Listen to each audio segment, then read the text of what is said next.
imagine solutions together. Throughout the day, we will hear from excellent researchers who ground us in evidence, practitioners who bring policy to life, and most importantly, the young people themselves, because their message is clear.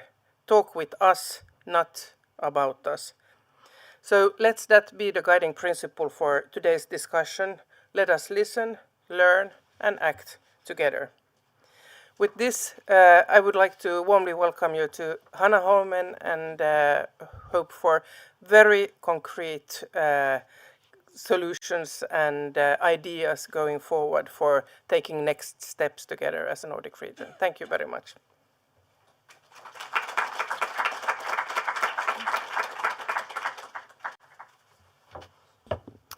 Welcome everyone also on behalf of HEUNI. My name is Natalia Ollus and I'm the director of the European Institute for Crime Prevention and Control affiliated with the UN. It's a great honor to be here with you today. HEUNI is an independent research and development body functioning under the auspices of the Finnish Ministry of Justice, and our areas of work focus on the criminal justice system, on violence, and also on human trafficking. And this seminar is actually came about a year ago when Julia and I, together with some other people, started talking about the need to develop Nordic joint practices to address youth crime in the Nordic region. But it also stems from our the conviction and the legacy of the founder of HEUNI, Professor Inkeri Anttila, who was one of the champions of the Nordic rational and humane criminal policy idea, where evidence-based and research-founded guidance should guide the criminal justice system and our work with offenders and with crime. So I want to thank all our partners, foremost Hanaholmen, but also the donors of this seminar. Firstly, the Nordic NSFK, Nordiska Samarbets- och Forskningsrådet för Kriminologi. I forgot the English name. And also Stiftelsen 7 Mars-fonden and Finska Vetenskapssocieteten for the generous funding for making this event possible. I also want to thank Julia Korkman, Alexandra Anikina, our colleagues, and others who have made this seminar possible. Thank you very, very much. I very much look forward to the engaging discussions today, and we're hoping to get also concrete policy recommendations that we'll then be able to discuss in the wider Nordic context. And also thank you to all you speakers who have come to Helsinki, or actually to Espoo today, to join us in this seminar.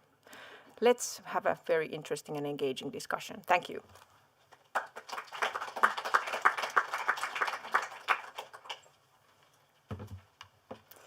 Many thanks to Gunvor and Natalia, and thanks for the congratulations. I couldn't imagine a nicer place to spend my birthday, nor a nicer company, so that is very nice.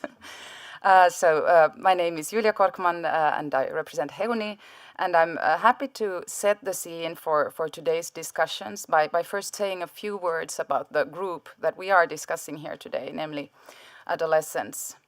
I have a background in legal, but also in developmental psychology, and I do think it's crucial that when we make criminal policy decisions that affect youth, we also take into consideration their developmental situation and their developmental capacities.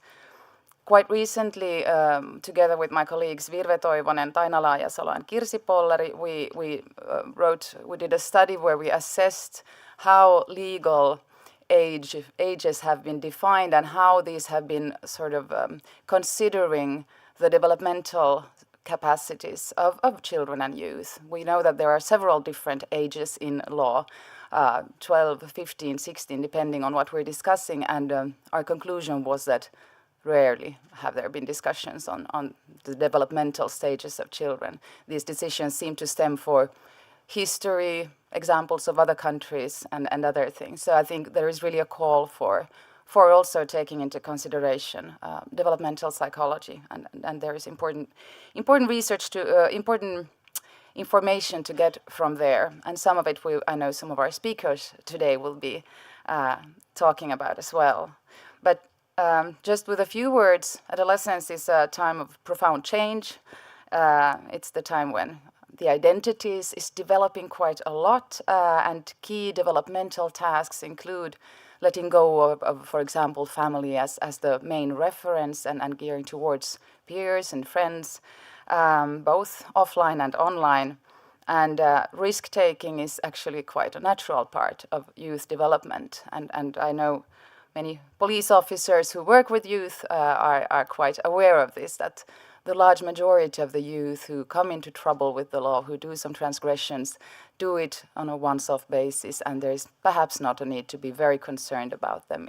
You could even say it's part of normal development to try some borders and maybe to cross them. Then there is a much smaller group that we need to be very concerned about.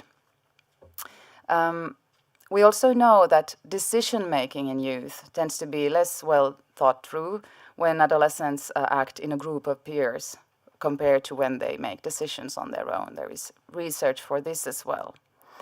And this factor, the immense role of friends and the sort of community in young people's lives, is often overlooked when designing interventions for youth who commit offences. And I'm quoting Ronja Turkka, who leads crime prevention work at the Finnish youth NGO Children of the Station, who pointed out very well that our society tends to focus on the individual. But if an adolescent has engaged in crime as part of a group, focusing only on them as individuals may not be enough. So if a young person is removed from their group and become focus of various interventions, whether they are punitive or supportive or both, but later return to the same environment where the offences were committed, there is quite a big risk that they will fall back into the same patterns of behavior. So we need to work also with a group of references, and this seems to be overlooked oftentimes. So although we live in a rather individualistic society, or here in the Nordics, individualistic societies, we really must look at the context and the group of references, both when trying to prevent and when reacting to delinquency among youth. We also know that sensation seeking is quite common in adolescence, and it often provides valuable experiences that help shape and adapt behavior. But young people who struggle with impulse control may not be as well put to sort of regulate this drive, and this may indeed lead to problems. So these young people who have impulse control issues, for instance, may be at a particular risk for both being victimized and committing offenses. So it is important to note that we need to support the youth who struggle from a very early age. And in this vein, it's also very important to note that very similar background factors when it comes to vulnerability are increasing the risk for both victimization and for delinquent behavior. And we know that these are very overlapping groups. So separating them completely does not really make sense. We need professionals who understand youth and risks related to being a young person.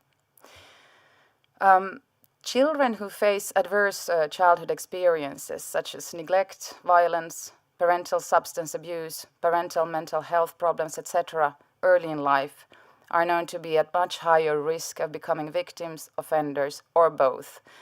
This is something recent research by Noora Ellonen and her colleagues in the AC Life Research Group here in Finland clearly demonstrates, and it goes along with previous research as well. So from this point of view, the already long ago well-established notion that one of the most important preventive measures lies in supporting families and children in need really holds true.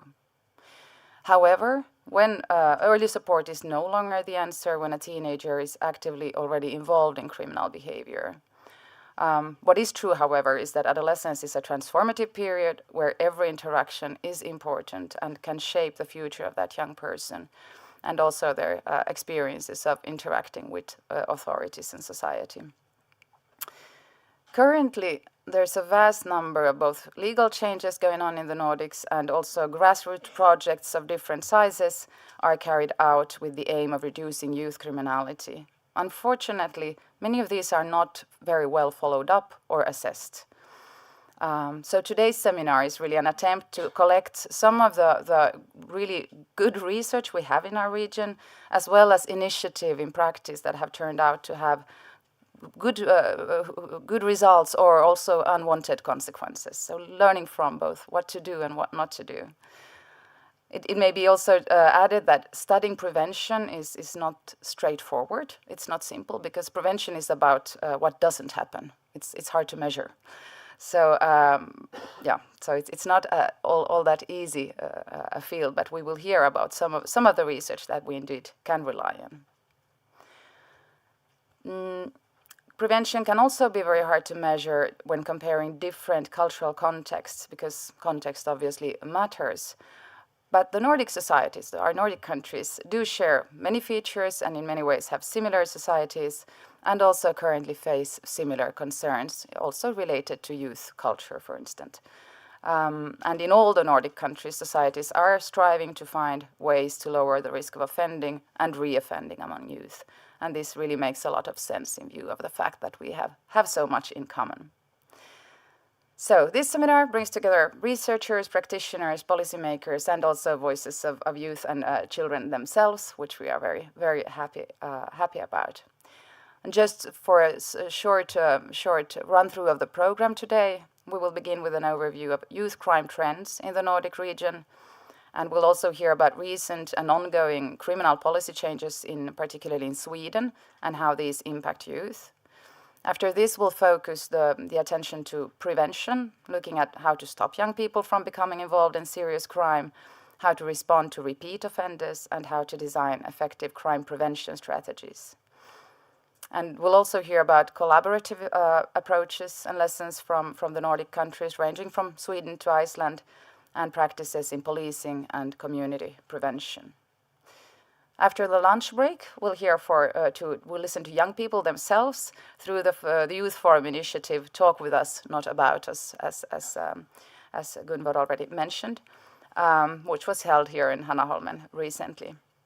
And in the afternoon, we will turn to how different systems respond to minors involved in crime, drawing lessons from the different Nordic contexts and practical approaches like community policing and juvenile investigations. And then the very final session will consider broader, holistic approaches, looking at how integrated systems and right-based perspectives can shape more effective and humane responses to youth crime. And here we will be looking particularly at the example of Estonia, which I find very inspiring. So with that, I want to thank first and foremost our speakers who have traveled across the Nordic countries and the Baltic and for sharing their expertise. I think it's a fantastic group of people we have the honor to listen to today. And also a warm welcome to all of you who are here at Hanaholmen today and to all of you who are listening online to this day. So I first want to welcome Professor Markus Kaakinen to the podium. Welcome.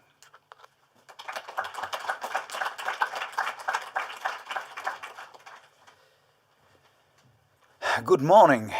How should I start my presentation? It's on the computer somewhere.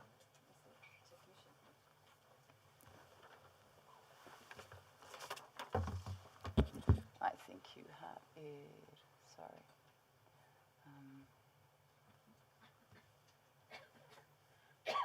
Hei, joo, se ali. Joo, se ihan. Joo, sorry. Olisi voinut ehkä nimeä laittaa. Joo.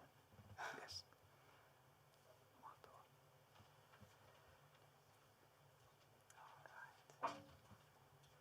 Here we go. Yes, no, kiitoksia. Yes, good morning again. I am Markus Kaakinen. I come from the University of Helsinki, and I'm delighted to have the opportunity to discuss the current youth crime trends in Nordic region. My presentation is going to take about 30 minutes. It's going to rely mostly on publicly available crime data, but also to some degree with self-reported, international self-reported delinquent study. And I'm going to discuss first some trends in youth violent crime, and then some self-reported findings, and I'm going to finish with some words on youth street gangs or youth juvenile street gangs, that we have had this Nordic project that has concentrated on those.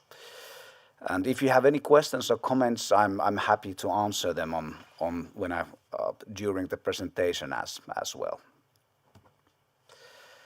Anyway, this is probably not something that would surprise any of you, but in most of the Nordic countries we have been discussing youth crime quite extensively during past years, and it's also partly colliding with the organized crime situation. And I usually like to start my presentation by separating youth crime from another crime phenomena.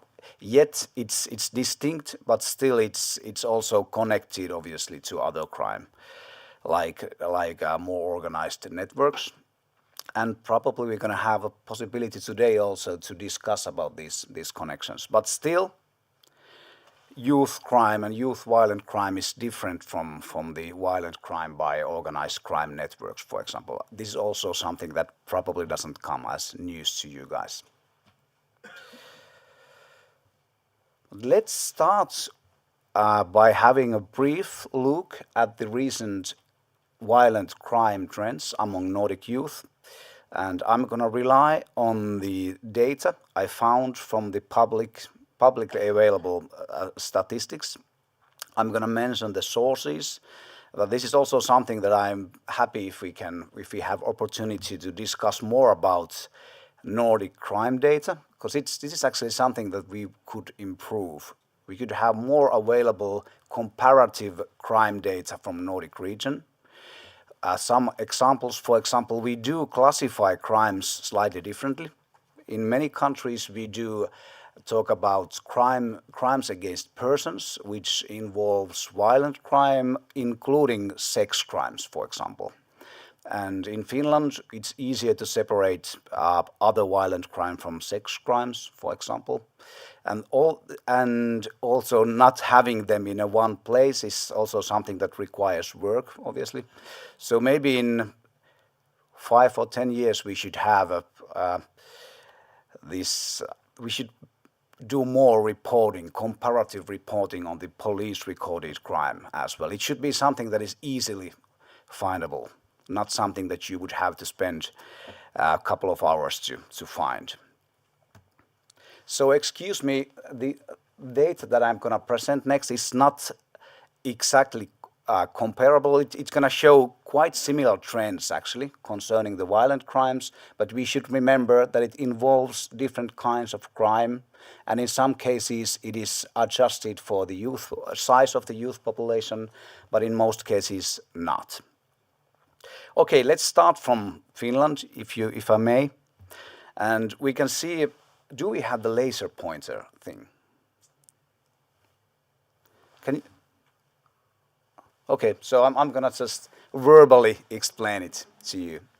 But from the Finland, of the left-hand side picture, we can see that actually what we cannot see here, we should probably start with the crime drop phenomena. I'm sure all of you are familiar with the crime drop. So the youth crime and other types of crime, including homicides, they were dropping from 90s or 80s, and even in 2000, the previous decade also show some decrease in youth crime.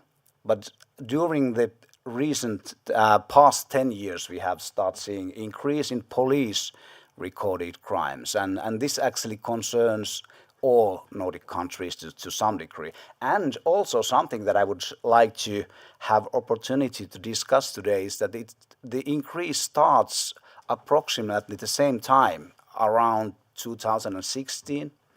In Finland, we can see that line there, that it starts increasing in 2016 and so on. And in Finland, it can partly be explained by legislation changes. The obligation to report violence against children and young persons changed at that time, which quite likely has resulted in more increased reporting of violence against young people, which is, as we all probably know, mostly committed by other young people. But I don't know actually if there has been similar kind of legislation changes in other Nordic countries, but the crime trend seems to behave quite similarly. In Norway, the violence of young people charged of violence and maltreatment in Norway, we can see pretty similar kind of trend. So it starts not as intensively as in Finland, but still we see increase during the end of the last decade. This is to elaborate a bit the Finnish trend. This is from the article by me and Kimmo Haapakangas. And we can see that the increase in Finland has most to do with young adolescents aged under 15. And like we can see that the older youth groups, it has been increasing till the end of the last decade, but still it's not on historical levels, or it's not at the same level than it used to be in the beginning of 2000s. But for the young people aged under 15, they are higher now than since 80s. And this is also something that we probably have opportunity to discuss today, that's how much of this increase is actually explained of the fact that the violence between younger children is more often a police matter these days, and to what degree is it explained by the actual increase in violent behavior. There is something like it would be surprising if changes in legislation, for example, wouldn't affect at all the likelihood of reporting. But still, there's also evidence that suggests that there's also some changes in the violent behavior itself, and it's related to more severe types of violence. I'm going to talk a bit more about these later, but this is still something that we should elaborate. That the increase has mostly to do with the youngest age group among youth. Okay, let's continue with the Nordic trend analysis. In Sweden, we can also see that the violent crime or crimes against persons, so it includes sex crime here, increased in 2016. Then we saw some decrease during the COVID-19 pandemic, and then increase again. And then there's statistics that I was happy to receive from the National Commissioner, Police Commissioner of Iceland. And there, once more, we can see that increase started in 2015 and has continued since. And Denmark, I wasn't able, it's probably just me, but I wasn't able to find data on suspected crimes or charges, but I did find data on victimization. And once more, the violent crime by adolescents is mainly targeted against other young people. So and put it another way around, the victims of violence at that age are mostly victimized by other young people. But there again, we can see an increase in two age groups, adolescents aged 10 to 14 and 15 to 19. And once more, the magical year seems to be 2016. But the increase after that hasn't been that linear in neither of the groups. And actually there's a decrease during past 2 years in the younger group. And then to some characteristics of Finnish street violence or violence. And this is actually something that's, at least according to media and some anecdotal information, it's something that is, most of these are shared between the Nordic countries again. Once more, I would be happy to see more comparative research in Nordic context on the characteristics of violence as well. But to some main characteristics, young people with foreign background are overrepresented in suspected violent crimes. However, the violence by young people with immigration background does not explain the increase in Finland during the past years. According to the Finnish Federal Bureau of Investigation and their recent report, even if you take off this group from the statistics, we would still see the similar kind of increase. And actually it had increased slightly more among young people without immigration background. So at the same time as we should recognize that there is something that we could probably do more in preventing crime in this youth group, still the increase isn't explained away by this group, even though some political discourses like to put it that way. And this is something that also would be highly interesting to compare between Nordic countries. And crimes are not concentrated in big cities, according to the Finnish report once more. So it had increased in smaller cities and in countryside municipalities as well. So it wasn't a Helsinki area limited phenomena, for example. And also there has been changes in the types or characteristics of committed violence. And according to police, they had found more bladed weapons when they had been investigating youth street violence. And at least in Iceland, this is also, I guess, a trend, but I'm not aware of other Nordic countries. So please inform me later if you can.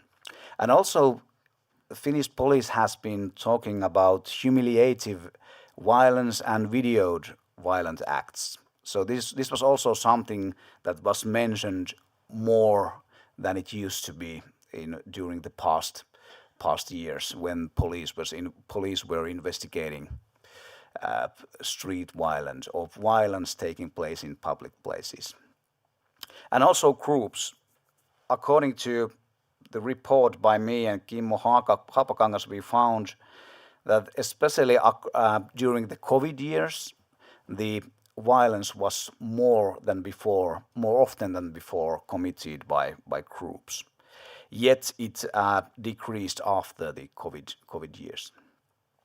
But also, and another thing here that I probably should have added on the slide as well is that police is more often investigating other crimes as well when they are investigating violent crime by young people. So they happen more often in situations where something else illegal takes place as well.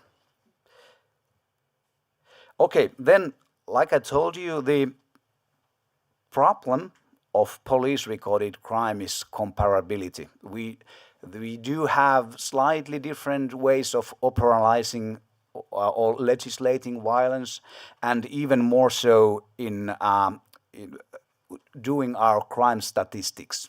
Like I discussed earlier, we have different ways of classifying or grouping crimes. So it's not easy to compare countries with police-recorded crimes, even in Nordic region, which are quite similar in many criminal policy, in terms of criminal policy. So, for international comparison, we should have also survey data. And the strengths, it is also something that you all probably know already, that the phenomena called hidden crime refers to the part of the crime that is never reported to police. And it's also not random which crimes are reported to police. For example, in Finland, the volume in assaults by young people comes from the basic assaults, even though that we know that most of the violence between young people is less severe. So we should have more crimes from the less and less crimes, the more severe the crime is. However, the less severe acts are much less likely to be reported to police, obviously. So the only way to study the hidden crime or the total crime is surveys. So in that way, we can also study the proportion of crimes that people do or experience but are never reported to police. So even with these beautiful and easily interpretable lines here, they only represent the part of the crime that was reported to the police. So the actual level of crime is always higher than this. So okay, we need self-reported surveys, and the international, how many of you are aware of international self-reported delinquent studies? Okay, I'm happy to see this many hands. But anyway, so the point is quite logical. It's to do similar kind of self-reported surveys in different countries and pay some attention on translating the surveys in as comparative manner as possible. So in the ISRD fourth, the previous round of this research, all Nordic countries were represented, and this hasn't, at least in the ISRD 3, it didn't happen. I don't know if it ever happened before that all Nordic countries were actually represented. We can discuss more about the survey and the more technical issues, but let's now go to the main findings. So the level of crime, it varies between countries, but also between the different types of crime. For example, in property crime, we see that it was most prevalent. It involved, we asked if young people had committed during the past 12 months shoplifting, other kind of theft, and vandalism. At least it might involve a fourth one as well, but at least those. And it was most prevalent in Iceland and Norway, while on the other hand, the violent crime, including assaults, participating in group fights and extortion at least, was most prevalent in Finland and followed by Denmark, and least prevalent in Sweden. So it seems that the level of criminal behavior varies between even Nordic countries, but also between crime types. This is also that I would like to see more research on. Why is it so? This is a slide. All the findings are preliminary, by the way. They haven't been published yet. So when you see the papers out, they might have been elaborated a bit. But anyway, this is a comparison between ISRD 3 that was collected in 2012 to 2014 to ISRD 4 that was collected in 2020 to 2022. So in Finland, and another disclaimer here actually, the ISRD 4 is not a country comparison, it's city comparison. So we have 2 cities from each country, so the data is not representative at the country level actual. In Finland we had same cities, Turku and Helsinki, participating each time, so it's time series it's quite robust. But in Denmark, for example, we have different cities participating in different years. Anyway, if we take it as a weak signal at least, there was no statistically significant changes in assaults in Finland or in Denmark. Even we see some differences, they are not statistically significant. Group fights was more prevalent in Denmark in the recent study than it was in the earlier one. And also, and this is statistically significant, carrying weapons had increased in Denmark. Yet, we cannot tell if it's only the manner of changing the cities we were studying. So we shouldn't give too much, we shouldn't rely on this information too much. And the extortion had decreased in Denmark, but it also wasn't statistically significant. So the main take from here is that there's not many statistically significant changes in youth violence according to the self-reported surveys. The weapon carrying was increased in Denmark though. Now, a couple of words about street gangs, because obviously during past years, how much time do I have, by the way? 10 minutes. Okay, yeah, it should be enough. So during the past 5 years or so, we have been discussing quite much about the organized gang crimes in Sweden and the violence and other crimes by these networks. Sometimes it gets mixed with juvenile street gangs or youth gangs or problematic youth groups. And that's why I'd like to start by defining what I mean by youth street gangs.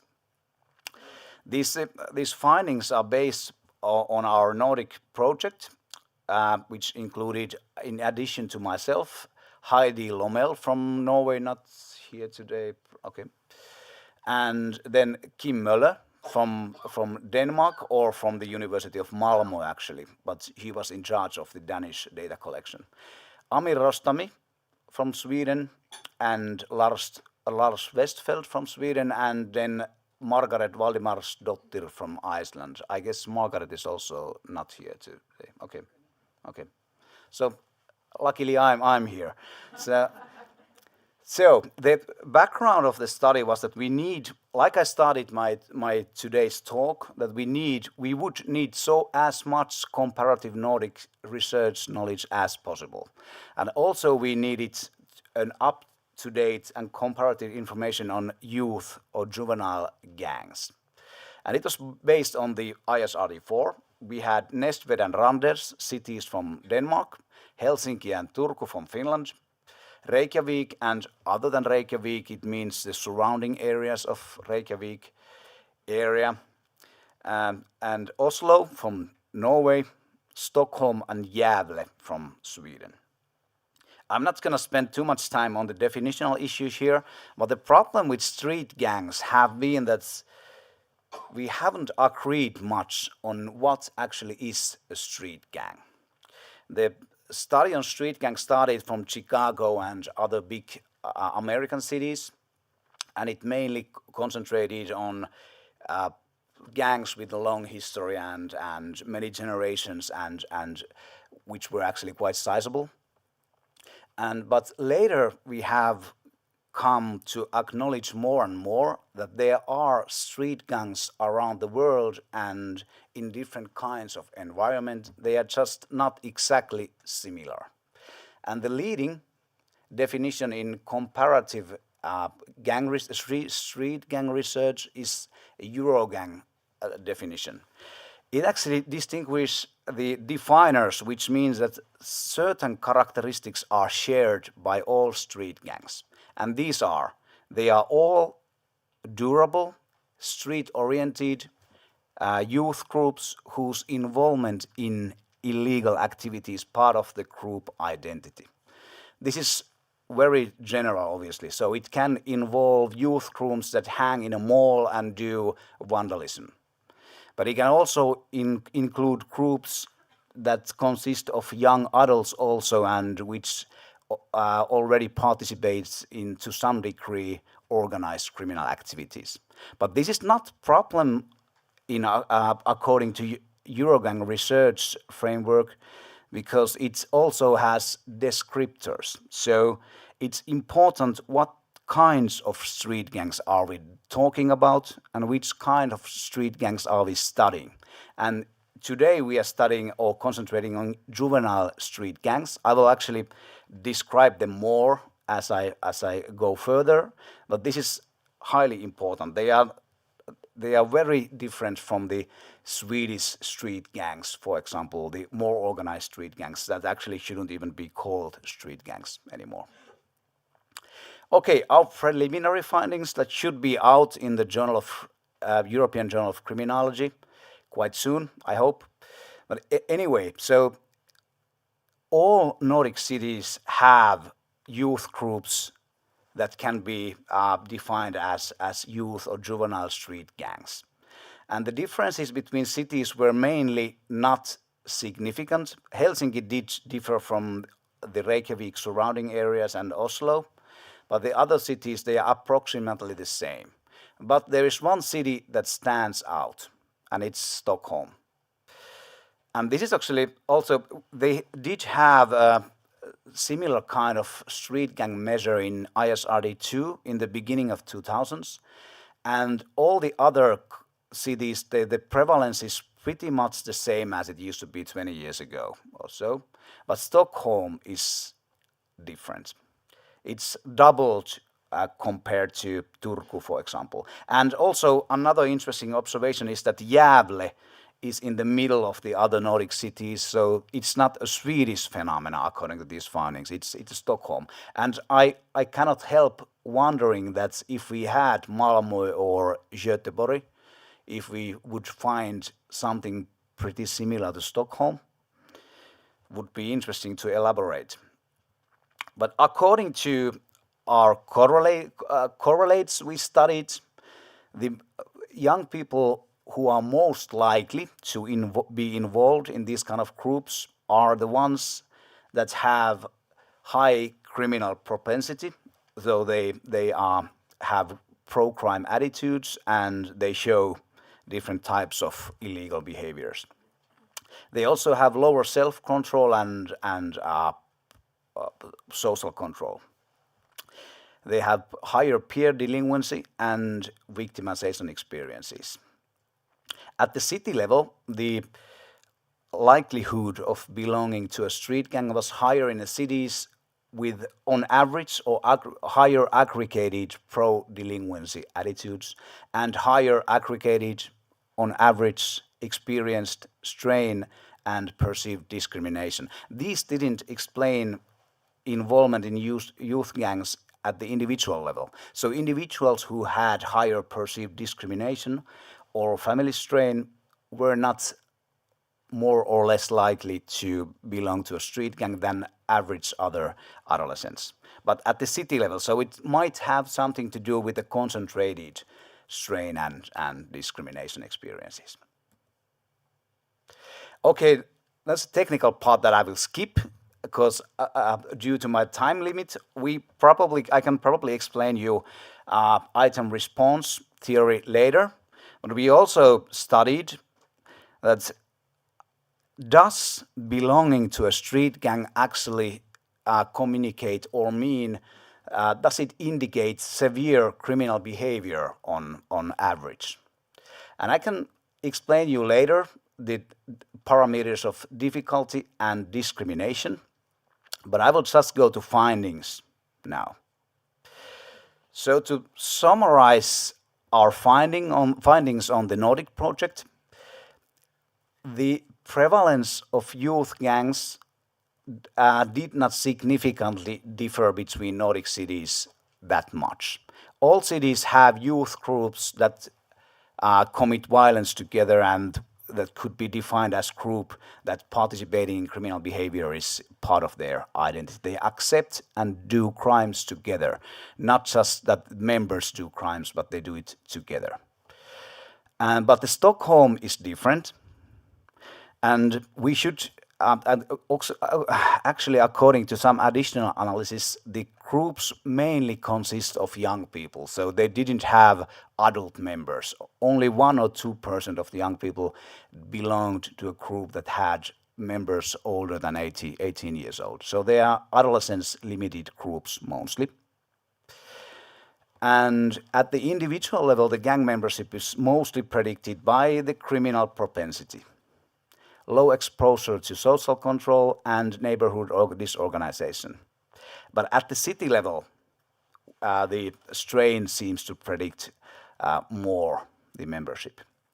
And according to the item response theory analysis, the gang membership does not require particularly high criminal propensity. So young people who belong to a gang, it does not reflect higher criminality than I can actually check it from here. It's not different from vandalism, carrying a weapon, group fighting, or selling drugs, which are, of course, like all crimes, worrisome, of course. But it only differs from the shoplifting. So belonging to this kind of group reflects higher criminal propensity than shoplifting, but it didn't differ from the following crimes. Assault, extortion, and burglary require higher criminal behavior or propensity than belonging to a street gang. So it's also, according to the discrimination, it doesn't work well as identifying the serious criminal offenders also. So young people who belongs to this kind of group, it doesn't indicate strong, more severe criminal behavior than vandalism, for example. So if we want to identify young people who most likely show severe criminal behavior, we should concentrate more on group fighting, selling drugs, assaulting others, or extortion or burglary.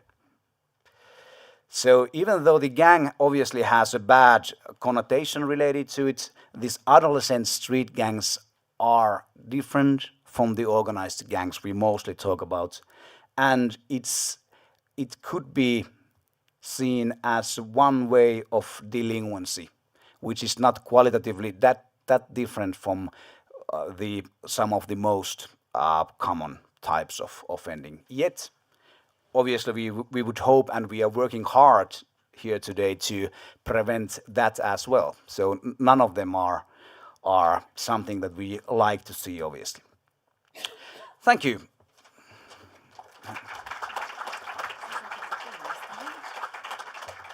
Thank you very much, Markus, for an excellent overview. And you can choose whichever suits you best, Markus. And I would ask also your Nordic colleagues to join you. So Sigrid Nikka from Lund University, Elisabeth Myreli from the Norwegian Police University College, Mats Haugaard from the Social Services and Police Collaboration in Denmark, and also Katrín Øddgeirsdóttir from the National Commissioner of the Icelandic Police, who have agreed to give it's a very short rounds of commentaries, but you will hear from all of these speakers later on. So just a quick tour de table of the situation or some thoughts from your national perspectives, please. Thank you. So I'm Elisabeth from Norway. I thank you for a very interesting presentation, and it's very similar, and you have all worked with Oslo also. So, but one of the things that I would just comment on is that we have some research about the numbers that are high with the young people from 13 to 17. And one explanation that the researchers have come with is the close collaboration between the local police and the schools.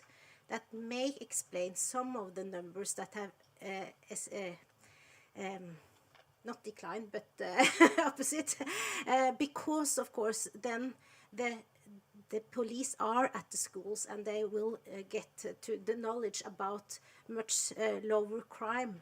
So maybe that was some of the research that we have made and commented on. Thank you. May I ask something? Yes. Is that research out somewhere? Is it published already? Yes. Because it's highly interesting. Yeah? Yes. Mm. I will ask for the details later, because this is something we have been contemplating in Finland quite much during the past years. Thank you. Hi, thank you. My name is Katrín. I'm from the National Commission of the Icelandic Police, and I think your study on the comparison between the Nordic countries is very relevant. I think it's very interesting to see the crime drop that is happening around the Nordic countries, which is we call the peaceful time, which is from the up until 2015-16. And we have currently been trying to analyze what is it in the Icelandic context that made this crime drop for us. So we're still trying to find an academic explanation on it. I also want to highlight what you said about the definitions between street crime groups or gangs and then the organized crime groups. I think it's a very good framework to go further into the media, because there's also this common misunderstanding in the media around what includes being a member of a gang or then organized crime gang. So thank you for the definition on that. My name is Mads. I'm from the SSP Council in Denmark, which is an association between all municipalities in Denmark. I recognize most of the thing, but I think the thing I'm happiest about your saying is that we need comparable data. I think when I'm sitting hearing you talking, I'm thinking, whoa, could we compare those things and do the response from the young one? Do you know what they are answering, and are they answering the same things around the Nordic countries? So I think that's quite important. That said, I also think it's important that we go deeper to what is it in the Nordic countries that make those young kids race in registration, because I think it as you also said, it doesn't have to be the same things. Something could be that we start registering them for something, as you said, violence in school. Should we have been handling those things by methods that are more restorative or something like that? And in Denmark, we see some municipalities where the level raises for the young kid, and some where it doesn't. And that's interesting. It's not a Danish phenomenon. It's different from municipality to municipality. Yeah. Right, thank you so much. My name is Sigrid Nicke, and I'm a PhD student in criminal law from Lund University. And I think this was kind of an excellent overview, and I think kind of as you were on, this kind of highlights the importance of relating different kind of statistical data, that we use the kind of the recorded crime, that we use self-report surveys, that we use school surveys and victimization studies to kind of get a better overview, and that we need to maybe be better at relating them to each other in communication, and also how they relate to legal reform.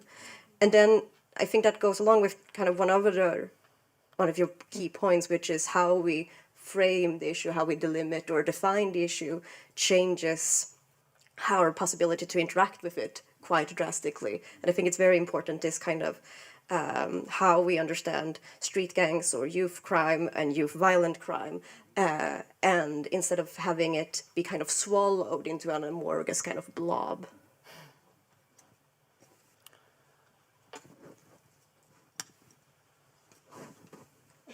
Thank you so much. Yes, Markus, please go ahead. A final comment, and then we'll let Sigrid up to the podium. Thank you. Thank you for the comments, and there were some very interesting observations, and I was actually thinking that also legislation changes would be really important to study. We could have comparative data and study the moments of legislation changes. I'm not aware if some relating to reporting obligations, for example, took place in other Nordic countries. These quite often do happen quite closely in time. But anyway, another thing is control, obviously. So some groups of young people are more likely, obviously, to be exposed to control than others, some areas as well. In me and my colleague Emma Wilman, we found when we were going through some Nordic evaluation studies that, for example, the concentrated police operations that concentrate on Udsätta-områden, and they during these operations they are more likely to find weapons and drugs, for example. So these crimes increase during these the interventions, while some crimes may or may not decrease at the same time. So also, when we have in some countries, when we have more targeted control operations, we should see increase in some types of crime, even though there's no rational reasons to think that the crime itself had increased at that time.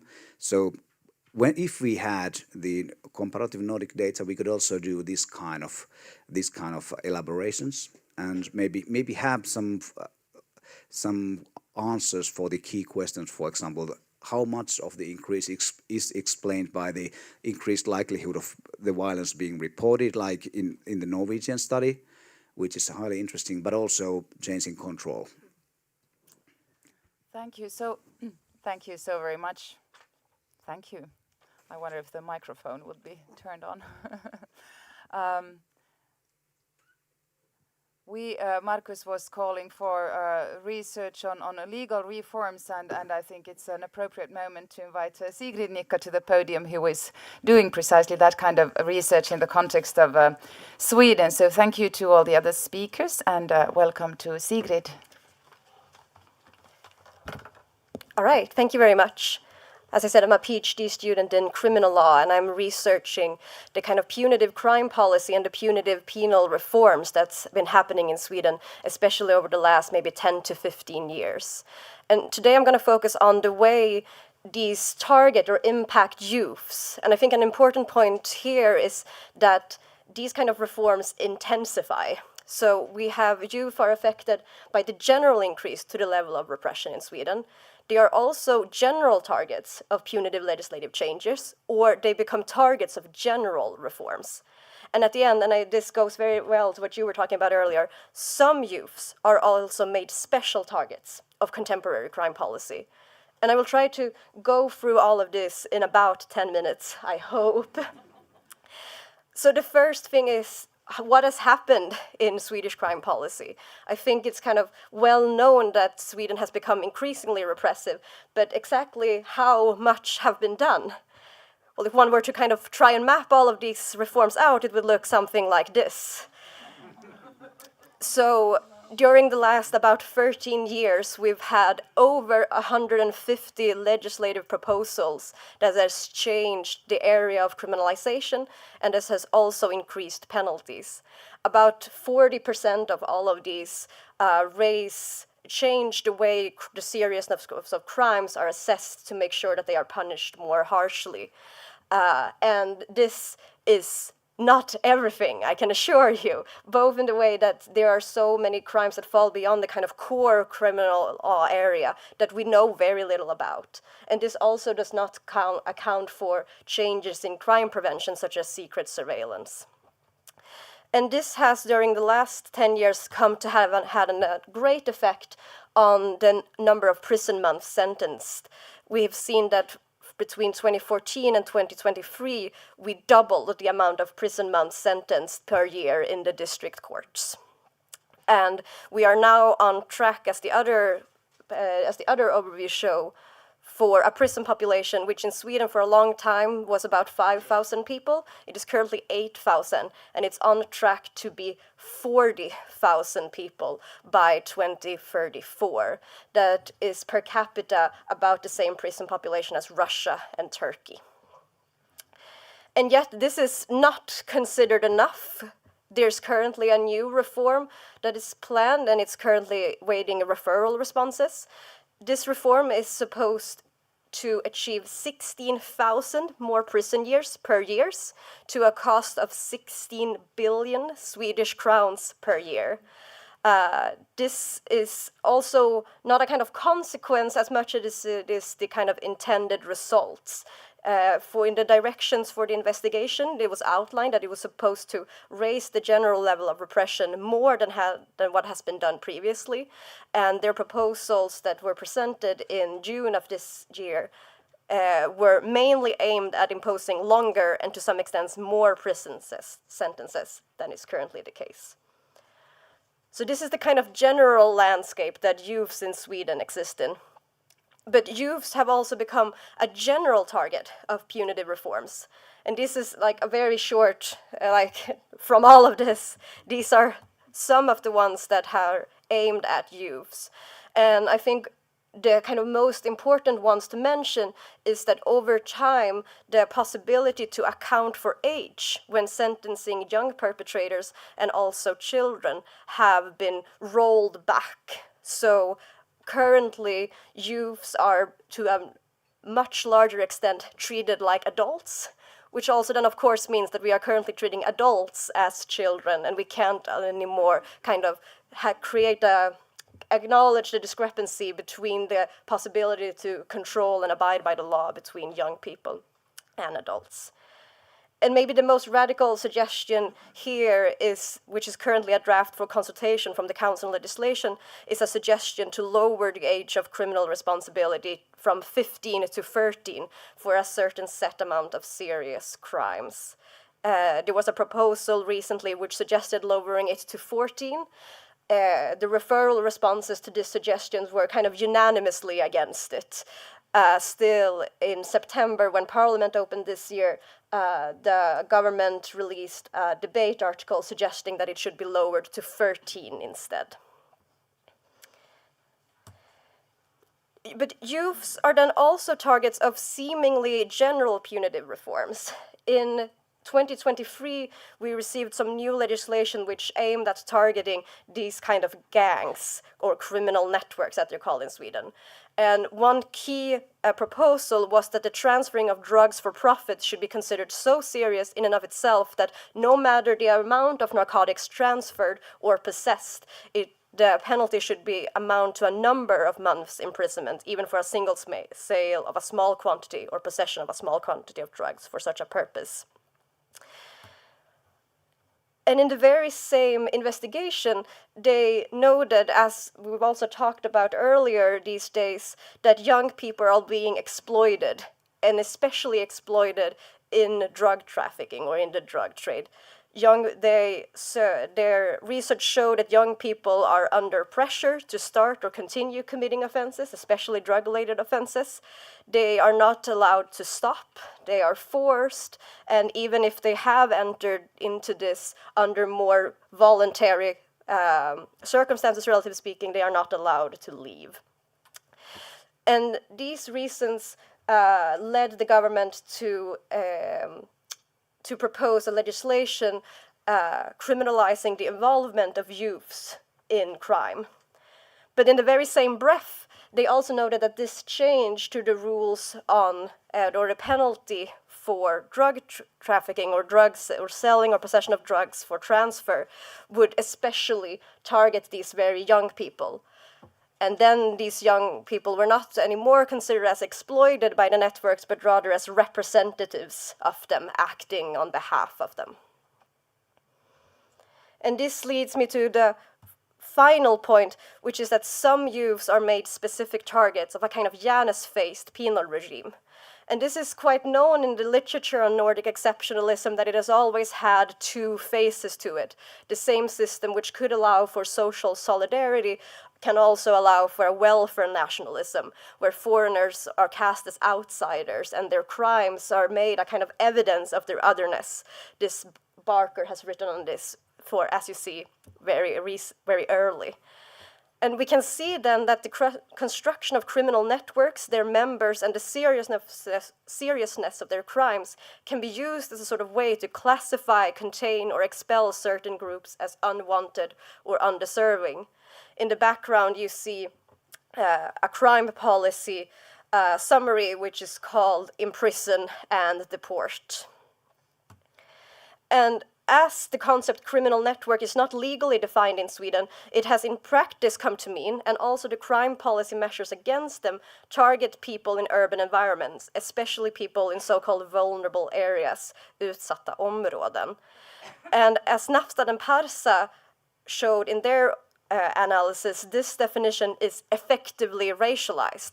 The criteria for an utsatt område can operate as a signifier for a racialized population, implying that the designated problematic areas in Sweden are racialized neighborhoods, and that the racialized populations within them are defined as a problem by the government and for the police of unrest, disorder, crime, or propensity to crime, which in turn legitimized increasing police efforts. So what this means, if we return to this brief overview, is that we have to think about how these reforms intensify. We can see that youths are affected by the general increase to the level of repression, and they're also affected by how these reforms are based on certain representations of what the problem is and who the problem is, and how these reforms are legitimized. this has made youths targets of new penal reforms and practices to an even larger extent than adults, and especially some youth who are stuck within this frame of the crime policy problemizations. This was a very fast overview, I hope. I will finish up. I saw that there was a sign waving, so I will finish up with just a final comment, which is to see that, which is to kind of emphasize this kind of a process of how the reforms intensify and how that also then shapes what youths are made measures for repressive reforms. And as they are made measures of repressive reforms, that impacts policing, that impacts the way we act around them in a broader sense. And this has had a kind of feedback loop effect where these are not only working in a kind of intensifying way downwards, but also in a kind of circular fashion, which is that as some youth are made special targets, and as we just talked about, more and more crime are being discovered in these areas. These areas are, to an even further extent, made vulnerable. And as Naftan and Parsa talks about, also made abandoned and subject to continuous new reforms, which is then why we might end up with this kind of prison population in just a few short years. I'll finish there. Thank you so much.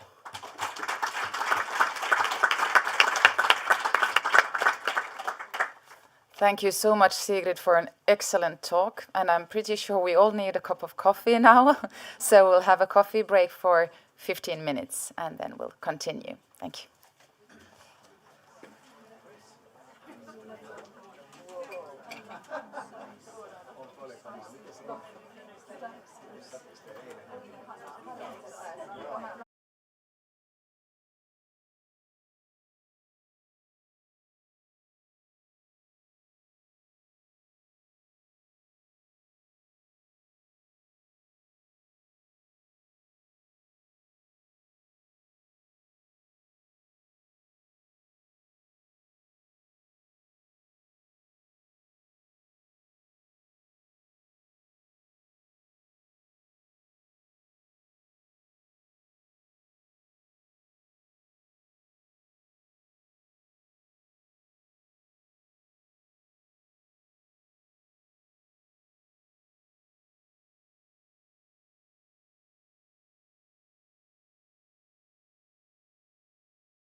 Okay, we are waiting for the last participants to enter the room here at Hanaholmen.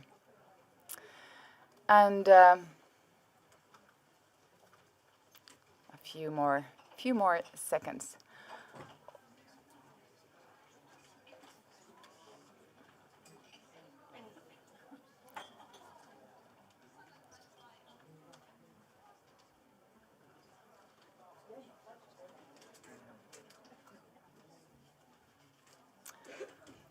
Okay, so it is time to continue, and it's my great pleasure to invite first Karin Svanberg and Anders Bolund from the Swedish National Council for Crime Prevention.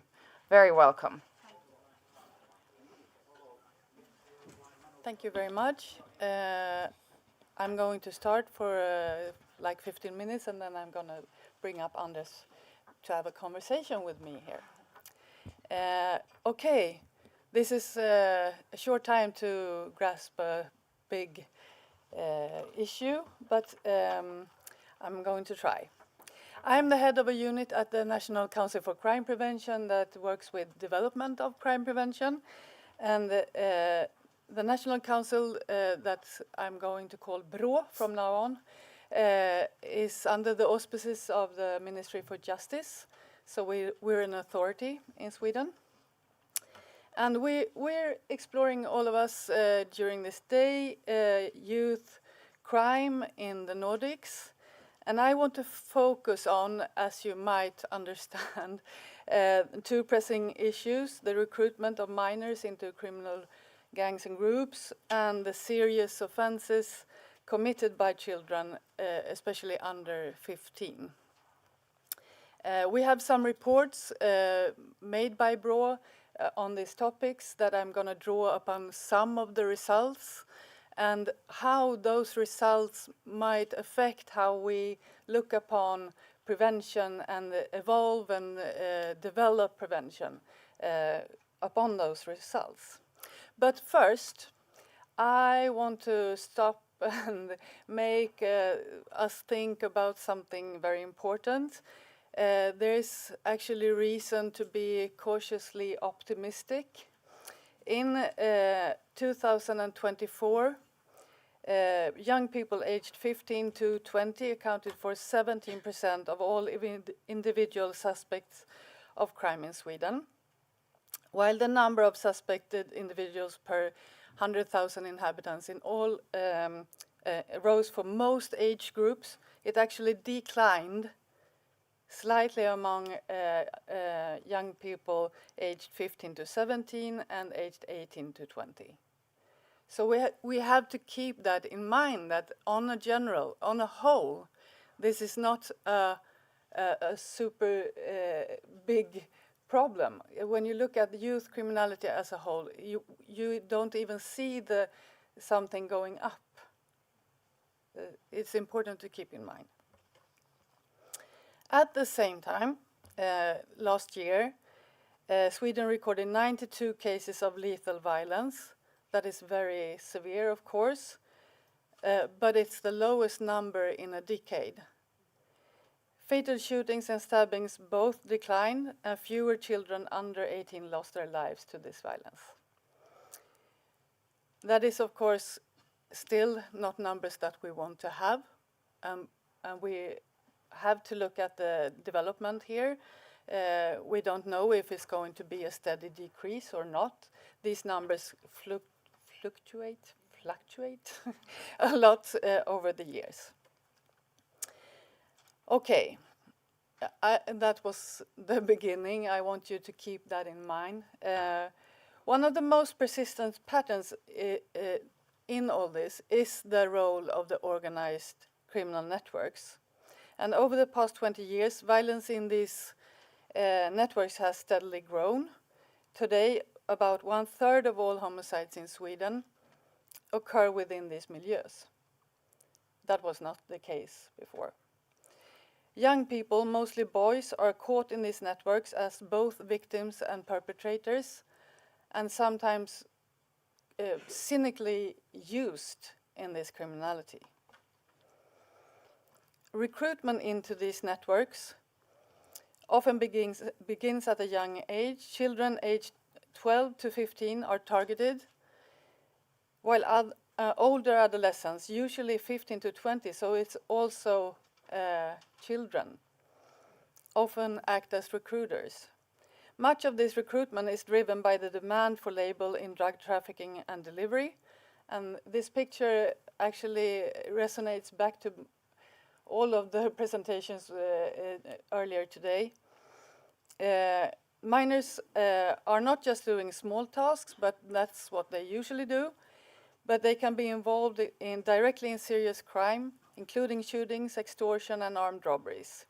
In other words, a child entering the network can be quickly drawn into very serious criminal activity. And now, maybe there is a pointer here, but yeah. Here we see the criminal groups that we talked about earlier, the young criminal groups that are not always connected to the bigger picture above. They don't really know who they are doing services for. They are disconnected, but they can be a group on the street, but they don't really grasp the whole pyramid above. So that is important to know. I'm going to read this very small text that is a quote from a young person. In my hometown, there is a hierarchy. At the top, there are the eldest, and to the young person, the eldest can be on this level. Then there is the generation under them, and that is us. And we have our own youngers. They listen to us, and we listen to the level above us. So they know the level just above them and just above under them. Also, in another study from RAW, we highlight that the criminal milieu has become more fragmented and individualistic. That has also been said today, with young individuals, sometimes in their early teens, being recruited to carry out violent acts. These youth often have little direct involvement with the conflict above in this hierarchy. So what we know is that typically there is a 16-year-old boy involving a younger boy in this kind of criminal activity, and they don't really grasp the whole picture. So they have their own youngers, a requirement for teenage career development, and they are cheap labor in this drug trafficking issues. Okay. As I said, overall youth crime in Sweden is not increasing, but it's concentrated in a very vulnerable group, drawn into serious criminal networks. And recent data shows that a worrying increase in serious offenses by children under 15. Between 2015 and 2023, cases investigated under the Special Provision Act for Young Offenders, that is abbreviated LUL in the Swedish context, rose from roughly 1,500 to over 3,500 annually. Boys represent over 80% of these cases, with 14-year-old boys making up nearly 60%, and 13-year-old boys about 30%.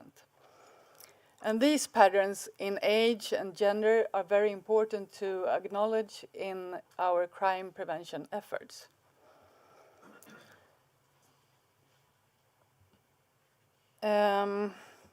Okay, as I said, recruitment can happen very quickly.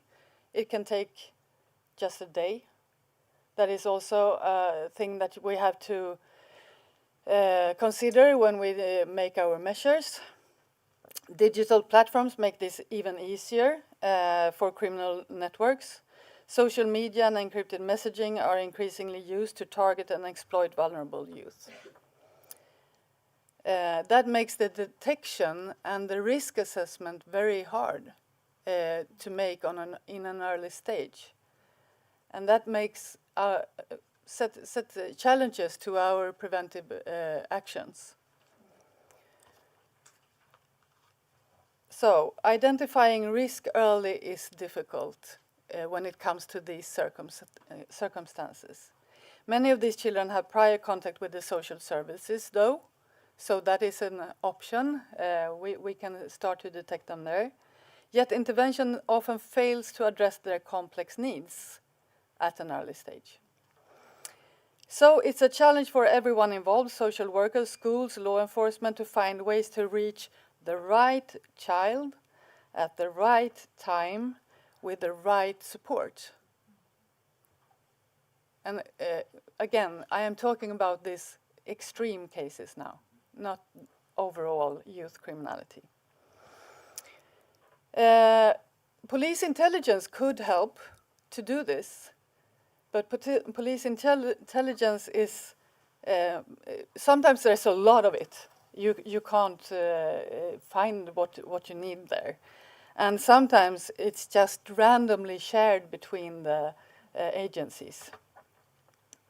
So too much information can be overwhelming, but coordinating across agencies and developing streamlined ways to handle intelligence are essential if we want to act effectively and as quick as we want to.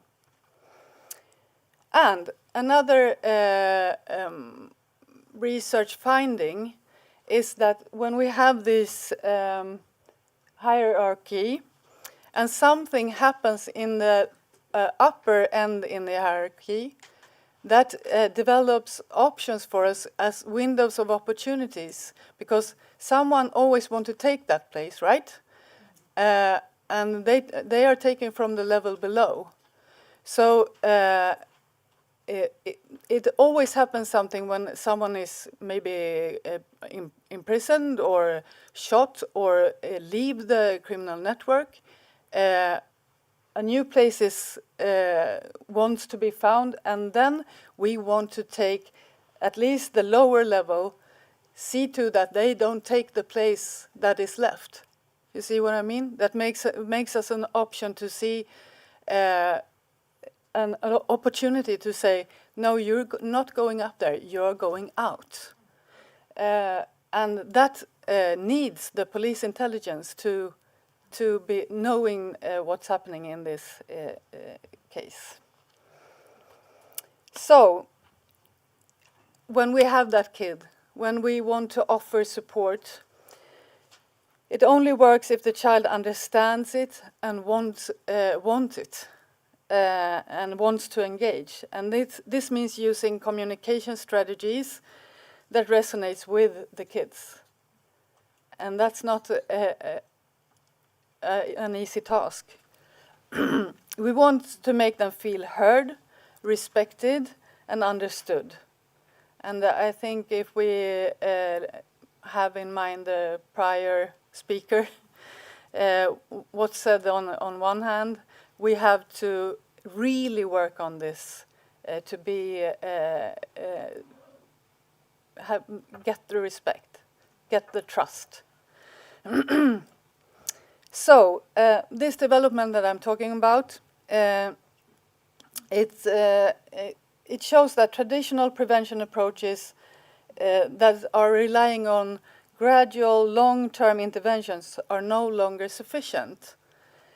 We need interventions that are agile, flexible, are capable of being deployed immediately when risk signals appear in one day. We can't wait. The social services can't just make an appointment 3 months later. We have to be there at the same day.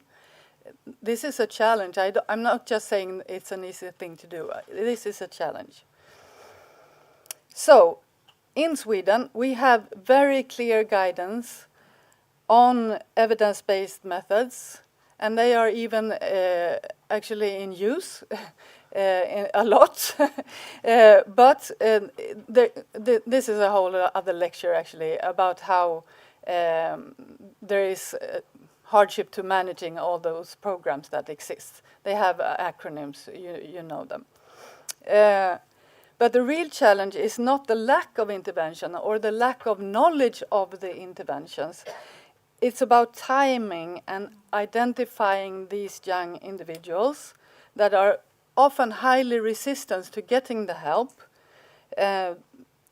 while they still are receptive to some amount. Oh, sorry, I'm too exaggerated. And making sure that schools and social services and police and civil society can act together within those time windows when they are open. And we have some few things going on that makes me positive to the future. 2023, the municipalities in Sweden has a legal responsibility to prevent crime. You might be maybe surprised that that didn't exist before, but it isn't. But now they have to. And another step forward is that there is also created a sort of structure called BOB that operates on 3 levels: nationally, regionally, and local, in direct connection. And it's ensuring that signals are not lost between agencies, but because some agencies in Sweden works on a national level and some on a local level, and sometimes they don't talk. So that is something positive. And another promising approach that is going to be talked about later today is the focused deterrence approach, or group violence intervention, that has been piloted in Malmö. And I don't think I'm going to elaborate on what that is, because I think Kyle is going to do that later on.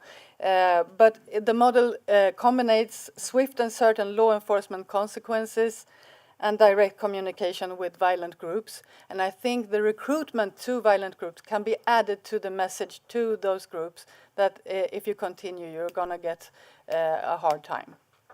And also real offers of support and exit opportunities, both in all layers of the hierarchy.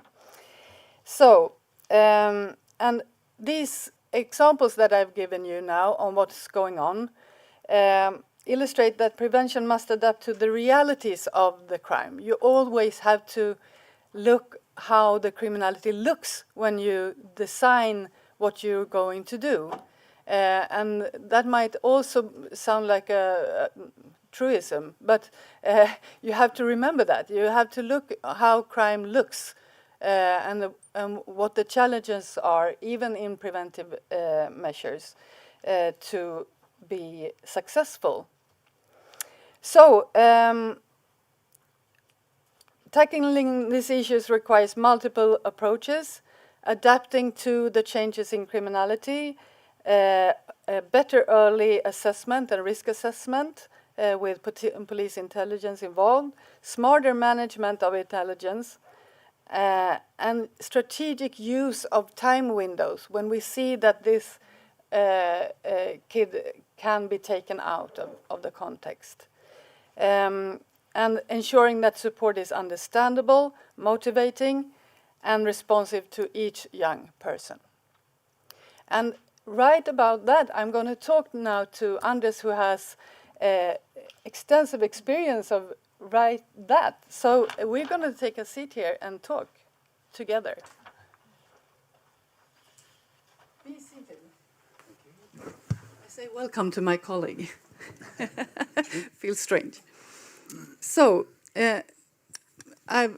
this comes from research, and you have worked on the ground in several municipalities in Sweden. Does this, what I've said, reflects what you have seen on the ground? Yeah, I think that matches quite well with my operational experiences from working with this target group for about 15 years within social services. And my main focus has been support for those who wants to leave criminal gangs. And I would like to say that I think there has been a clear shift of narrative here that became especially clear for me when I was working with this group in the top of the wave of violence in Sweden around about 2022, where we got from more extroverted 16, 17-year-old boys, mainly boys, with a lot of good self-confidence, who took up a lot of space. And we went from that to more introverted, very young, mostly boys as well, people with various types of disabilities and major care needs, who are exploited and taken advantage of in various types of criminal context. So that is sort of adds to the challenge when you meet them. It's a different group with much more care needs. In a lot of ways, more difficult to work with as well. I know that you really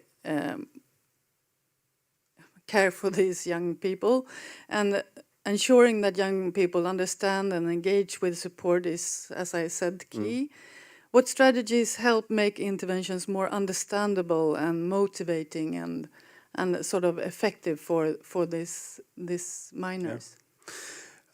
Well, this is my heart's content, as you say, and I think this perhaps is the most important thing of all.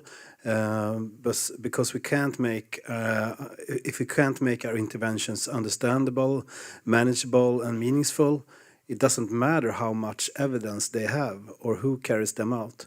We won't still get there. So I believe there's a big gap between our support interventions and the target group's level of functioning and receptivity. And I think we professionals must take responsibility for compensating for that. Okay, and how can that be done, you think? So how do you compensate? I think we have to, we must be able to offer more individualized and flexible solutions in order to be able to translate and adapt our methods to the reality and the target group that's out there. And BRÅ has released a study from 2025 on children who commit serious crimes. And that report shows precisely that. That children who have been the subject of interventions at an early age have neither felt involved nor inclusive, nor have they understood the purpose of the support they have received. So I think that's a really important message. And I also, if I remember right, that report also said that they perceived the support as punishment. Yeah. And not support. So that is something to begin with. And that is a study with about 400 kids in this environment. So yeah. So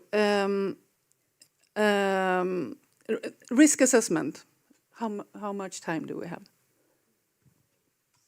6 minutes. Good.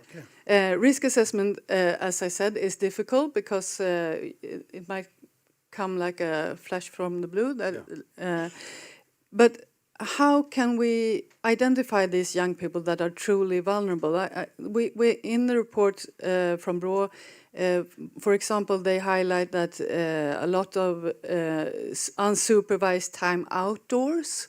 And how can that be detected and sort of caught up in the signals? I think that when it comes to children who are seen outside without supervision, out in the local area, we need to have more targeted and focused outreach work with that specific target group. And we also know that when we're dealing with crime within the family, that is an extra complicated risk factor. And in those cases, it's often about closed family systems that are not always receptive to interventions. And those types of families, in those types of families, we have to find alternative ways in, for example, through the private network or with the help of the local community. So it's a big challenge. Yeah. Okay. Then we also talked about this time window when minors are most receptive, aligning with the responsivity principle in the risk, need, and responsitivity model. How can we make use of these windows, and can we in some way create them? Is it possible? Yeah, I think so. I believe that crime prevention actors can both create, identify, and exploit these type of time windows in the criminal environment. and that this could be very helpful in the crime prevention work. Yeah. And how have you seen it in reality? Have you used it yourself? Well, I think the most important thing when it comes to time windows is that the local crime prevention work is ready and knows how, as you said earlier, and when and against whom to direct their efforts. And I believe this is about tactics, and that crime prevention actors, and not just the police, must become much more tactical together in order to be able to meet the criminal networks at their level. Tactics sounds so police. Yeah, I know. Can we call it strategic? Yeah, okay. maybe we can. Okay. And when we talk about the police intelligence, that it's essential, how do you think the police intelligence could help to be more strategic or tactic? Do you have that? I know that you sometimes said that, and that I also said that it's randomly named persons from the police is not so useful. How would you have wanted it? Yeah. Well, I think when it comes to police intelligence, it's sometimes difficult for social services in Sweden, which often have the coordinating responsibility for methods to know which children at risk of continued criminality should be prioritized. And not at least in socially vulnerable areas where there's a high influx of new potential cases. Yeah, okay. So you have to make the right priorities. Yeah, good. Is there something else you want to add? No, I don't think so. Maybe we have time for some questions or... One or two questions, yeah. Okay. Thank you very much for the presentation and the very nice dialogue. It was a good way of doing. I don't think this is on.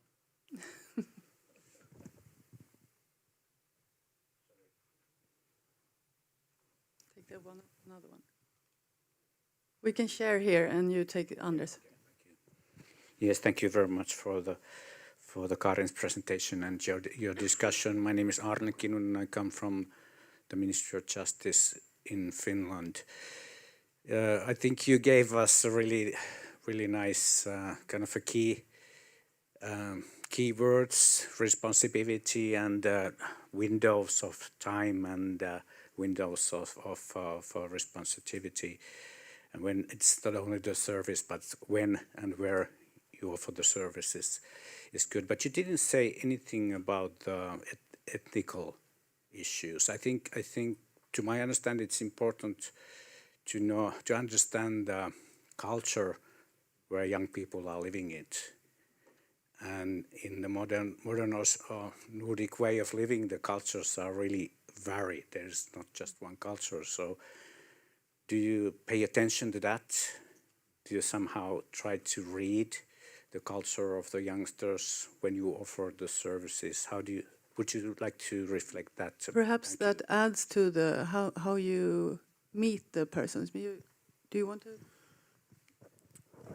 Yeah, it's a very important topic, and I think cultural sensitivity, maybe it's a correct description, can be challenging because the public may be not passive or too aggressive in a way, and I think you have to make just the right decision according to that, and it's easy to be passive in those situations because you don't have the cultural preferences.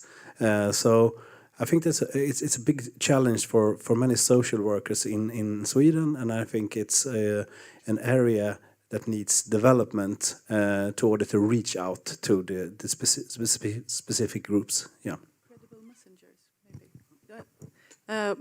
Something that we are discussing is the cooperation with the civil society to sort of help with this kind of bridges. And there is a concept of credible messengers that you can work with within the community. that you have that can help with the contacts with the authorities and sort of the messaging about also the trust between the authorities and the general public in the municipalities. So there are different ways, and we're talking a lot about the civil society. You shouldn't put too much pressure on them, of course, to solve that whole situation. But I think that's the way you should walk to sort of clear this out. And but you're also right. We're not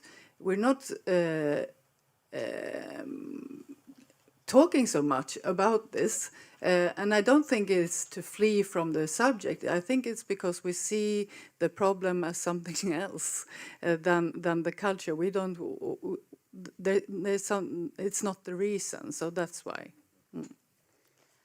Time out. Thank you so very much.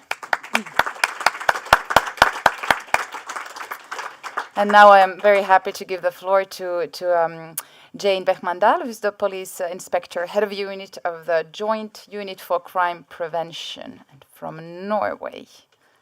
Go ahead. Thank you very much.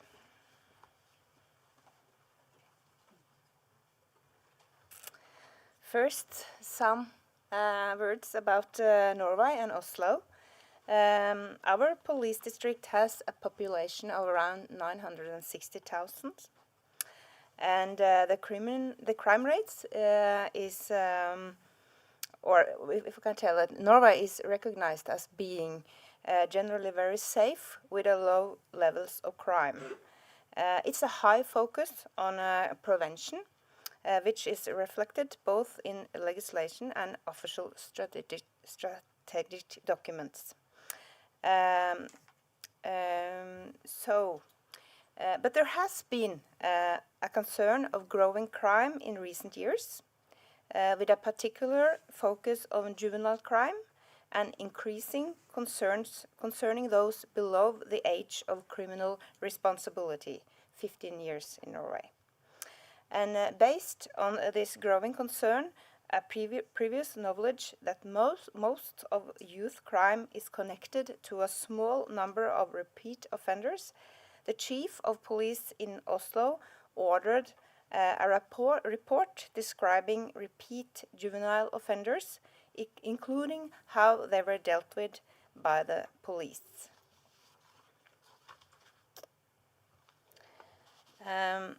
From the early 2000s and up until 2015, the reported juvenile crime rate was declining. We have already heard that today. And this is also following the same trends as other countries around the same time. 2015 represents a low point in Norway. And from 2015 until 2019, the crime rates increased again. Even with this increase, rates are still low compared to what we saw in the early 2000s. Rates of juvenile crime appears to have established and decreased slightly since 2023. But one important point, because most juveniles are never suspected of or charged with a crime, and for most of those who are, that is an isolated occurrence. A small number of juveniles registered repeatedly and for more serious crime. In fact, 97% of young people in Oslo have never been registered for any crime.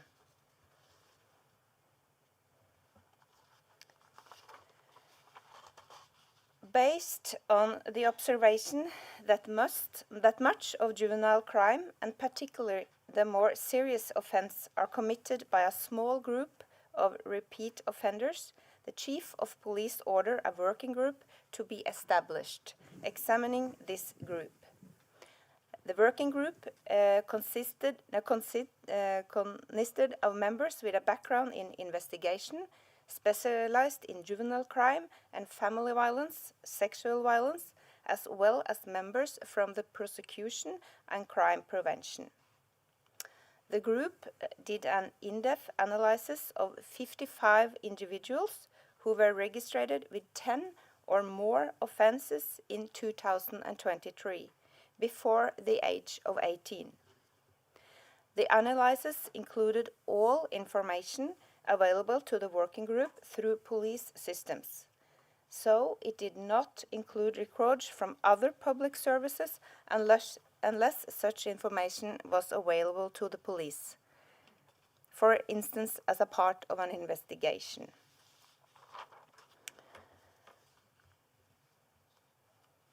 Repeat juvenile offenders in a broader context. The majority of those registered are boys, and in our sample there are only 2 girls.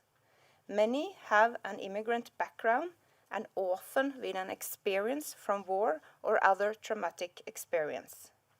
Around 32% of the crime they commit is violent crime.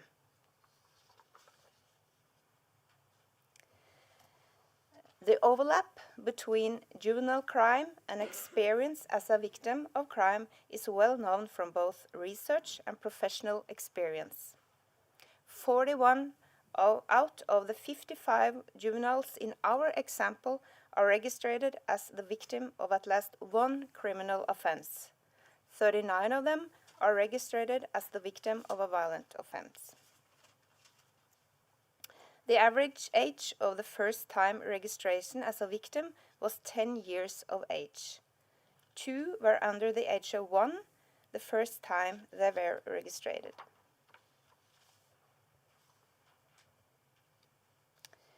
Some known risk factors. A significant proportion of those in our sample are registered as victim of family violence. Many have family members involved in crime. For many, there are several overlapping but ineffective attempts of support and treatment. Many have challenges related to mental health and/or drug addiction. And they are younger than average the first time they are registered with crime, 12 years old. Specific drivers of crime. In addition to some of the general risk factors, the drivers of crime can be quite specific to the individual's like circumstances. One example is youth in financial difficulties using crime as a way to earn money. For some, connection to crime through friends, siblings, or their local community serve as an important driver.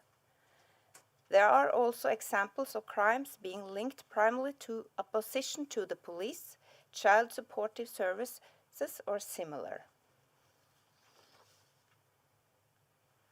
I call it a lack of protective factors, because the life stories of the youth is characterized by few protective factors, a lack of structure, and a lack of opportunities.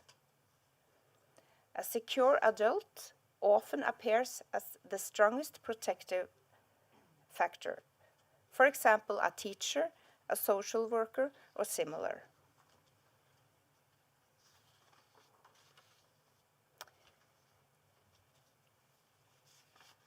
To the end, some key takeaways. This is a group of young people with overlapping vulnerabilities and need for a variety of social support services. Cooperation between services and information sharing is a key part of crime prevention work. There is a vacuum in Norway between the support available from child protective services on the one hand and prison, juvenile detention on the other. And protecting society at large and the fundamental rights of the child needs to be seen as one mission and not conflicting goals.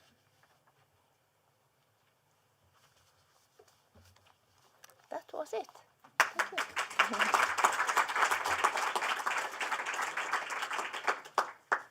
Thank you.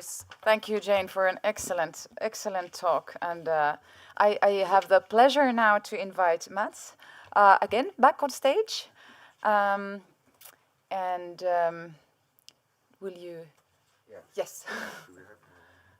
Let's see. You can maybe introduce yourself while I'm trying to see if I can do that. My name is Mads, as I said earlier, and I'm chairman of the SSP Council in Denmark, which is an association with all the municipalities in Denmark working with crime prevention. We have most of the members are people working in the municipality, but we also have police forces, people working in the police as members in the areas, the police districts in Denmark. And I have to see if there's... Is there some slides coming? It seems they didn't get it yet. They didn't get it. Did you? I sent it, yeah. Well, it should be there. They're checking it now. We're checking. So let's hope.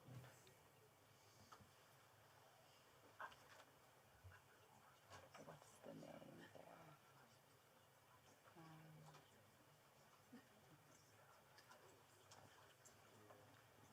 there? I'll take it without. It should not. Yeah, thank you. Fine. Thank you. I was thinking when I was invited, I was sitting down there and giving some commentaries on the other lectures. But instead I was standing up here, and that's okay. And that's why the slides are in Danish. But I will translate the most important things. I'm going to say a bit about prevention technique. And we're starting with a circle that is green, and it is the primary field, which is all people. And what I'm trying to say here is that we have some target groups that we shouldn't mix when we want to do something good for people. It could be that we want to prevent them getting into crime. This is the one field. Then we have a field, and several others have been talking about it, the potentially vulnerable.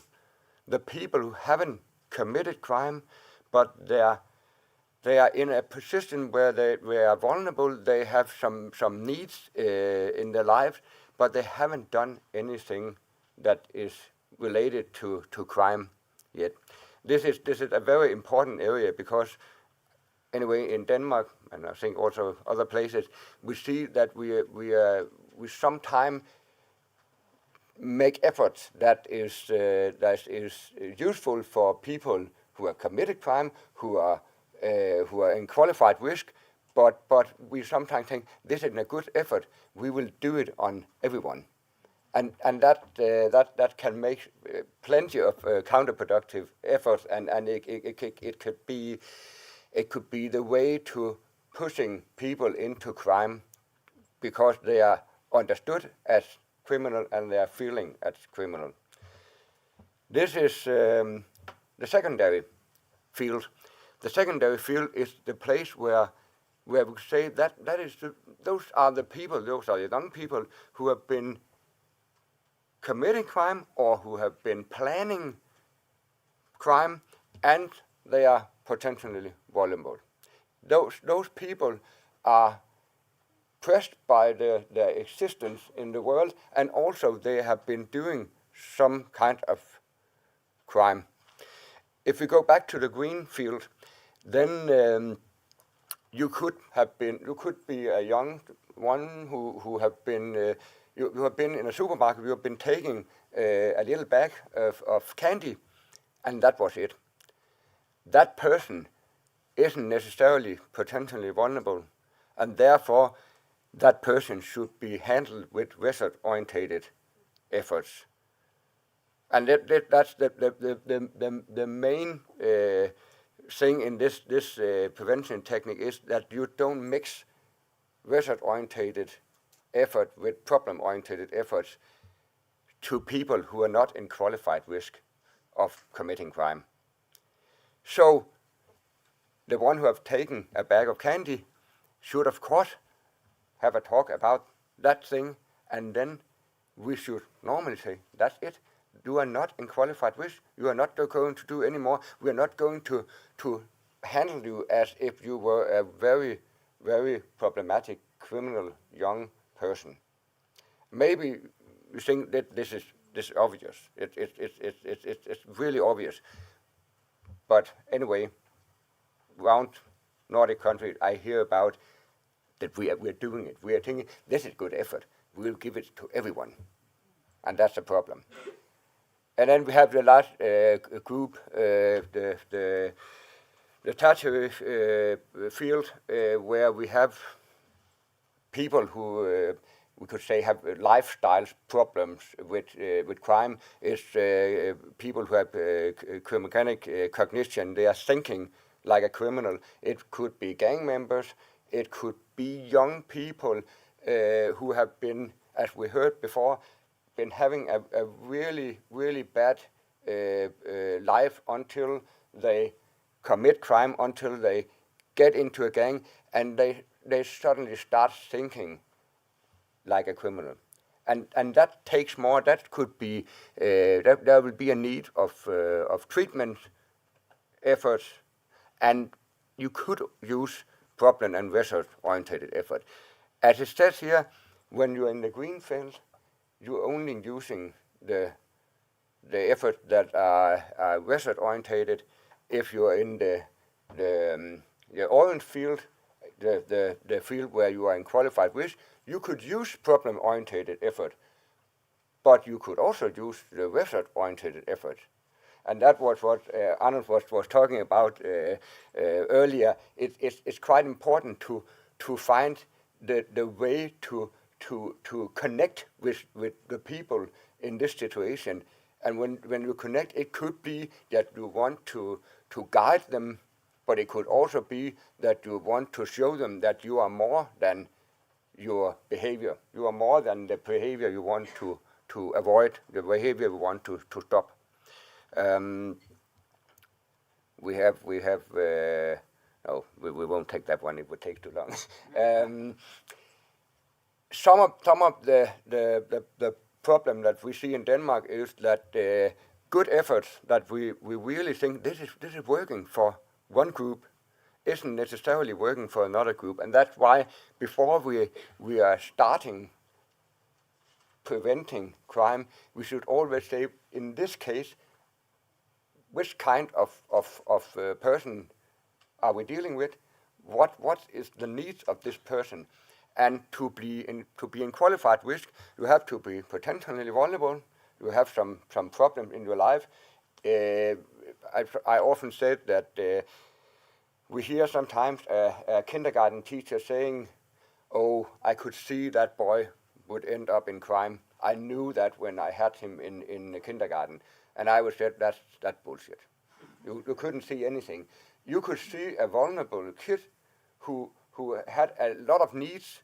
You should secure was taken care of, but you couldn't see the person would commit crime. And as we have heard many times today, it's a little amount of people who committed crime, and also, as the first speaker said, it's a little amount of people who commit the really, really personally problematic crime. So standing saying we will know that already from the beginning, we won't know that. Maybe the person will have some problem with drugs, or a problem with harming her or himself, but not necessarily getting into crime. So it's really important that we don't mix those two groups. And to do that, we have to analyze what kind of person are we standing with? What is in this person's life? And therefore, we have to keep to look at the needs of the person's situation. We can't just say, now we are going to put effort on you. That will be one of the counterproductive mechanisms called boomerang effect, where you try to push so hard, and what happens is that it turns around and hits you in the face. I won't do what the professional is saying. So it's really important to analyze what is it what's going on for the person. And as Karin and Anna said, where is the window? That now is open. Now there's a possibility to talk about things. And sometimes you can pronounce what the problem is, saying, this is problematic, we are guiding you somewhere else. And sometimes you just have to have the relation and keep on trying to make a change. And the last thing, because it's only 10 minutes, 2 minutes, I have this, yes, 2 minutes. It is just a short thing about restorative practice, because as I said down here, I really think that we should consider using the restorative practice much more than we do today. And that's the reason why I think that is that the restorative practice is both telling there's a problem, there's something you're doing wrong, but at the same time it's inviting the person to tell, this is why, and I'm concerned about this, and I have those needs. So if we are using that way, we can both do the problematic thing and we can work results orientated. And I think some people, some countries in the Nordics are long going down that way and working restorative. But I also think that some of the problem is that politicians are not necessarily in love with that way of doing things, because it's looking like we are not doing anything. What we are, and it's useful. So it's quite important to tell that this is effectively. It is an effort that works, and it takes time, and it will both pronounce the problem and also take care of solutions for the problems. Yeah, I think that's what it is.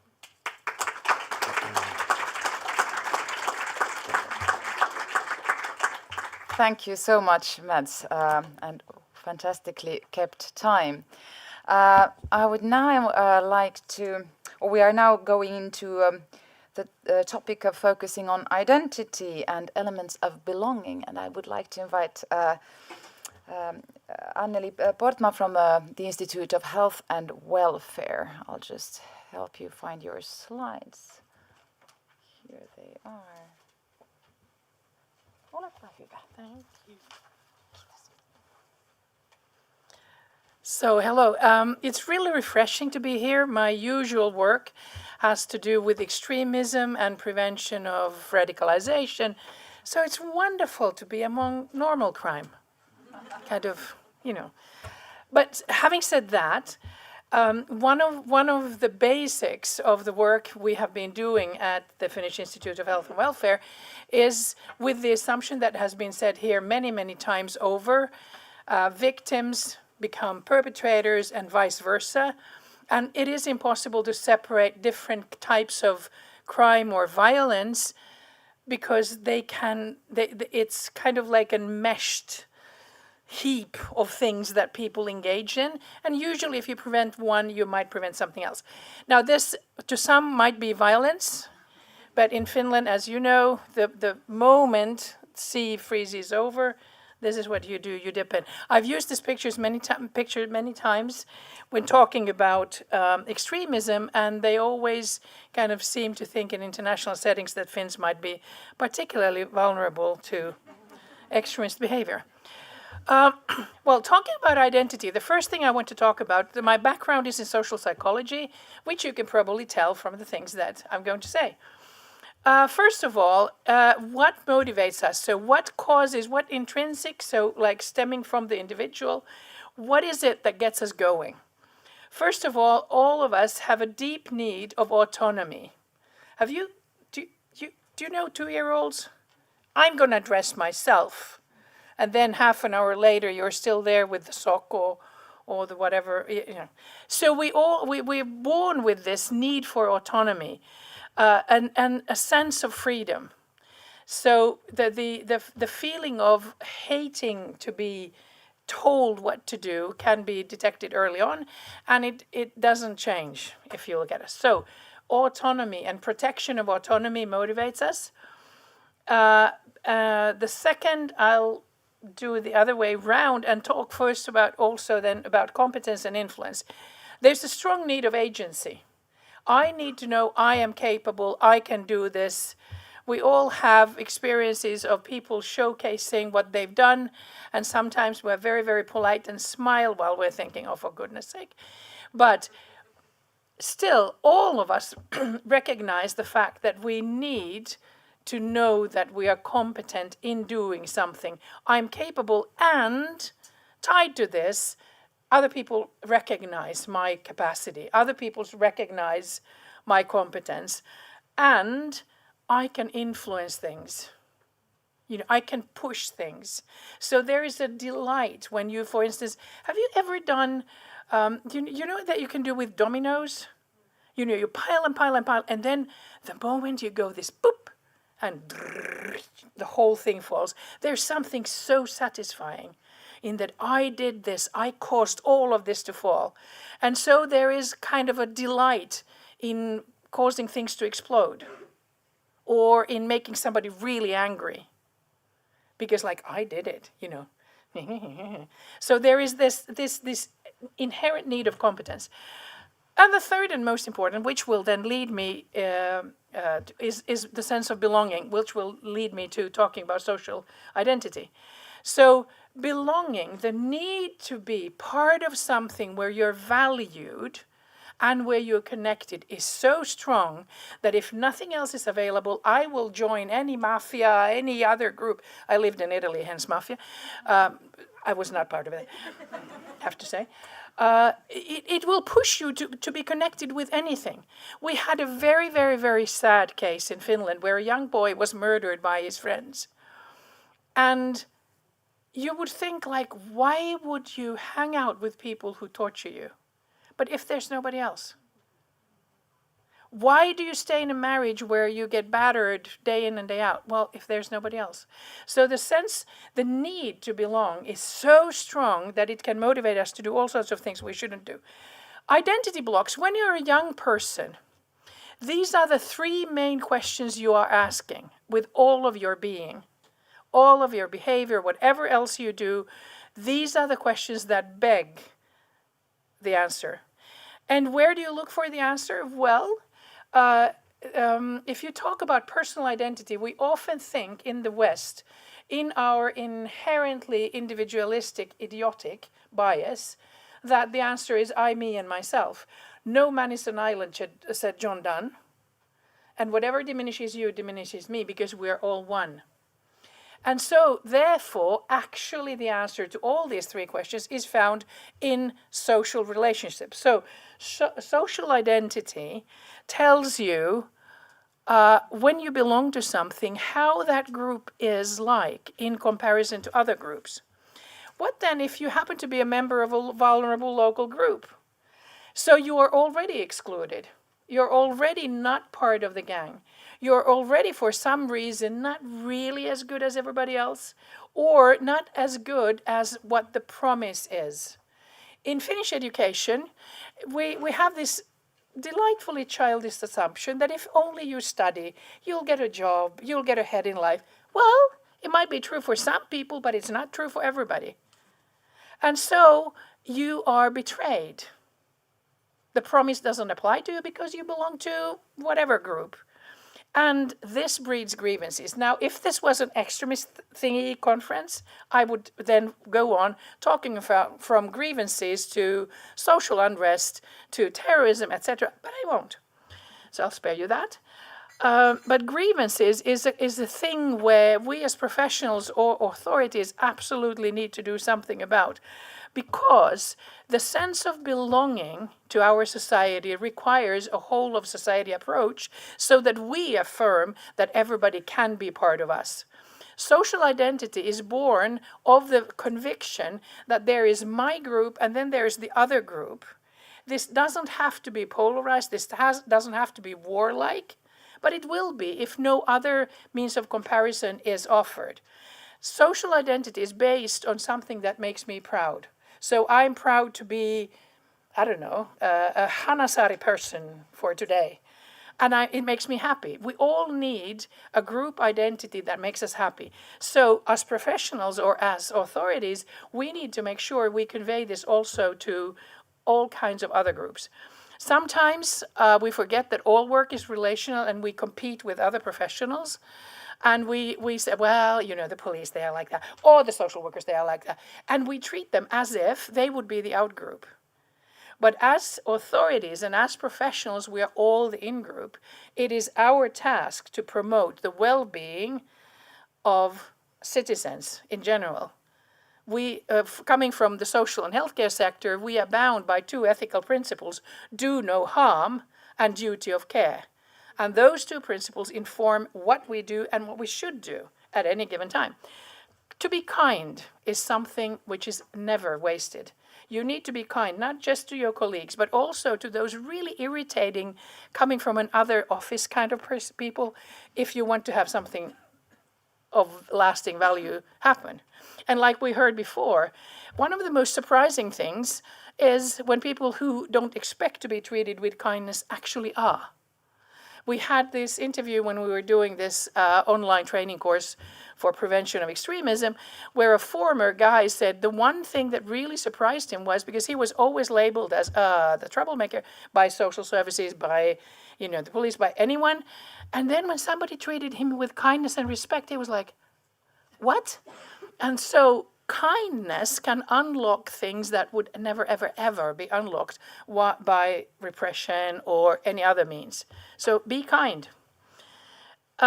Social impact, we already heard of that. Don't do things that really muck things up. And you have to evaluate. It is like, in order to be social sustainable, you have to come up with solutions that make violence less probable and not more probable. Because the goal is to create attractive alternatives. If you're a young person and your family doesn't have any money, and you know that by selling whatever it is you can sell, you can make money for your family, you will. Anyone would. If you have to eat, you'll do whatever it takes in order to eat. So we, as professionals, as the authorities, are responsible for creating realistic alternatives to violence. So what do people need? We need democracy. Democracy means that we have a rule of law. People are treated equally and fairly. They are not on purpose made to feel all kinds of grievances. People do need a community. We need to make building of communities easier, not harder. And we need to provide people with work. This quote is from the Davos Forum. Fair and equitable work is never more important than in times of uncertainty, which we are now living. A sustainable job provides people with a source of security, financial stability, and sense of community, which is what we need. I actually don't need my 2 minutes because I had timed myself within 5 seconds of my timer. Yeah. So thank you.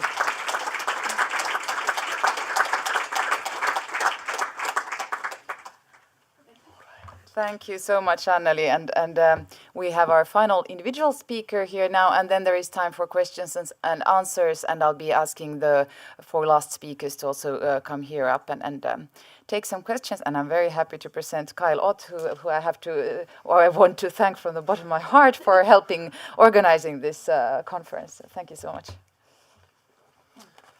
All right. Thank you, Julia. Good morning. My name is Kyle Ott. I am a consultant working with Haugaard, and my background is in social science research, and also, most relevant to today, bringing crime prevention strategies like focused deterrence to life in cities around the world. So today I'm going to touch upon the group violence intervention, which is the version of focused deterrence that focuses on and pays attention to groups, gangs, youth, violence, and links to organized crime.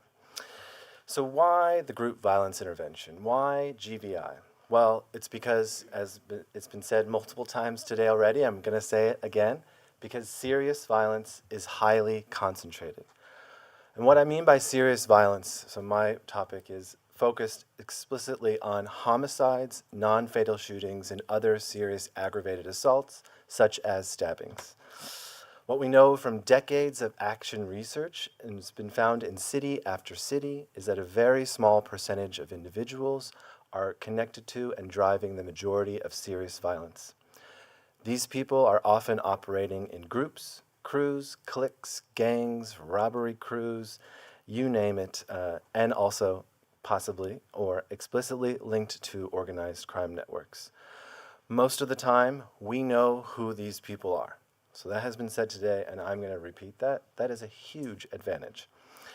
Conflicts are driven by beefs, vendettas, street code, cycles of retaliation, interpersonal disputes. Violence causes more violence. The group dynamics drive that violence. And this is especially heightened when we're talking about youth as we are today. So this is where focused deterrence comes in. We want to change the behavior of those who are caught up in those networks. The goal isn't to get them to drop out. That would be great, but it's maybe not as realistic as relentlessly focusing on putting down the guns.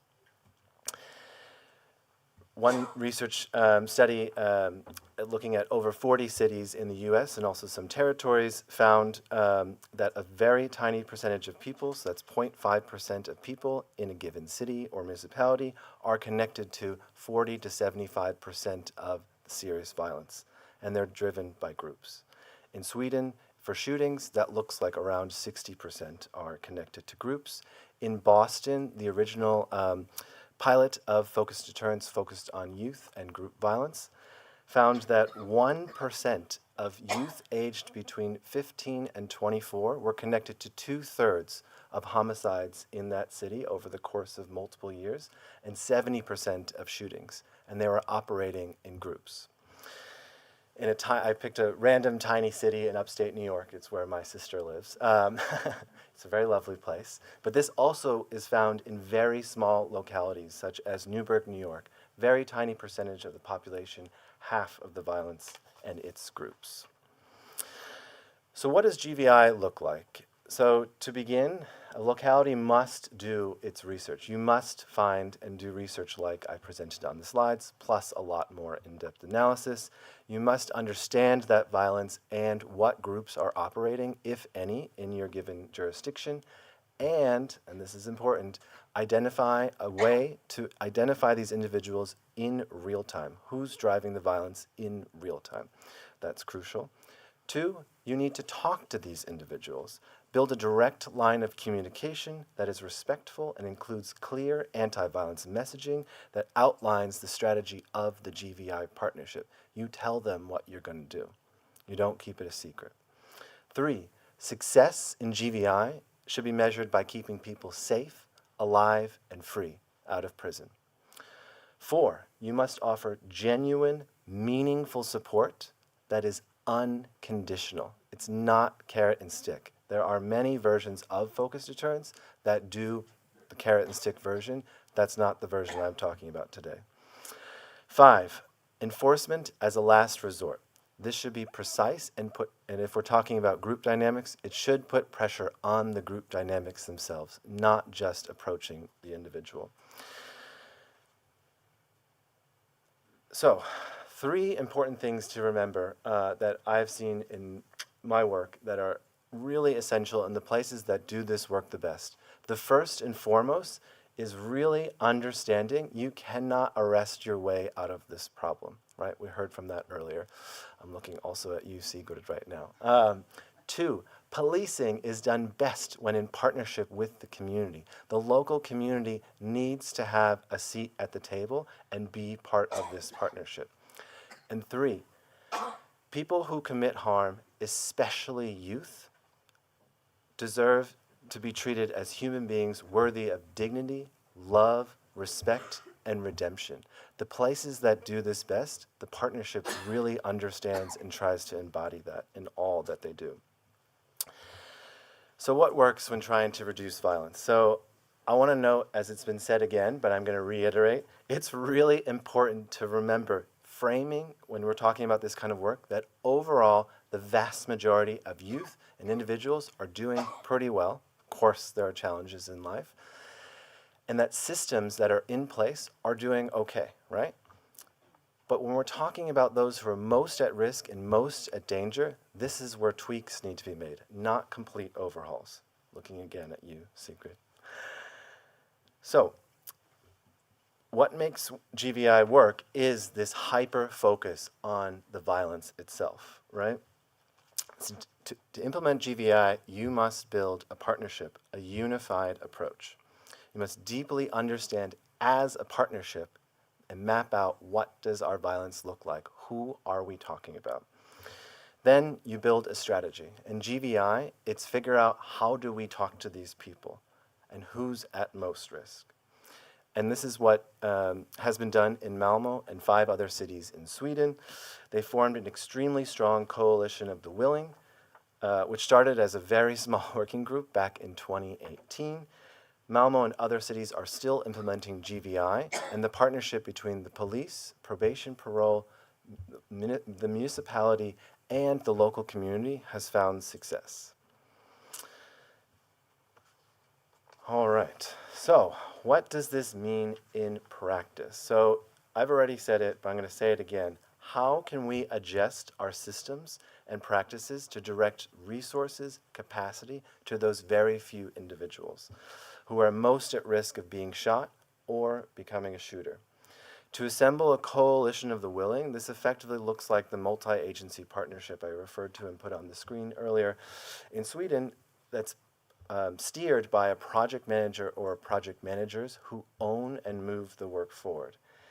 If you found that the very small percentage of people are driving the most serious violence, the next question is, do we know these people?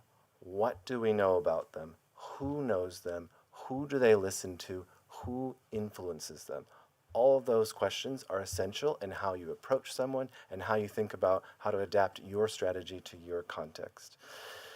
Then you figure out how to talk to them, offer real help, and then if the violence continues, swift, certain sanctions on the group will ensue.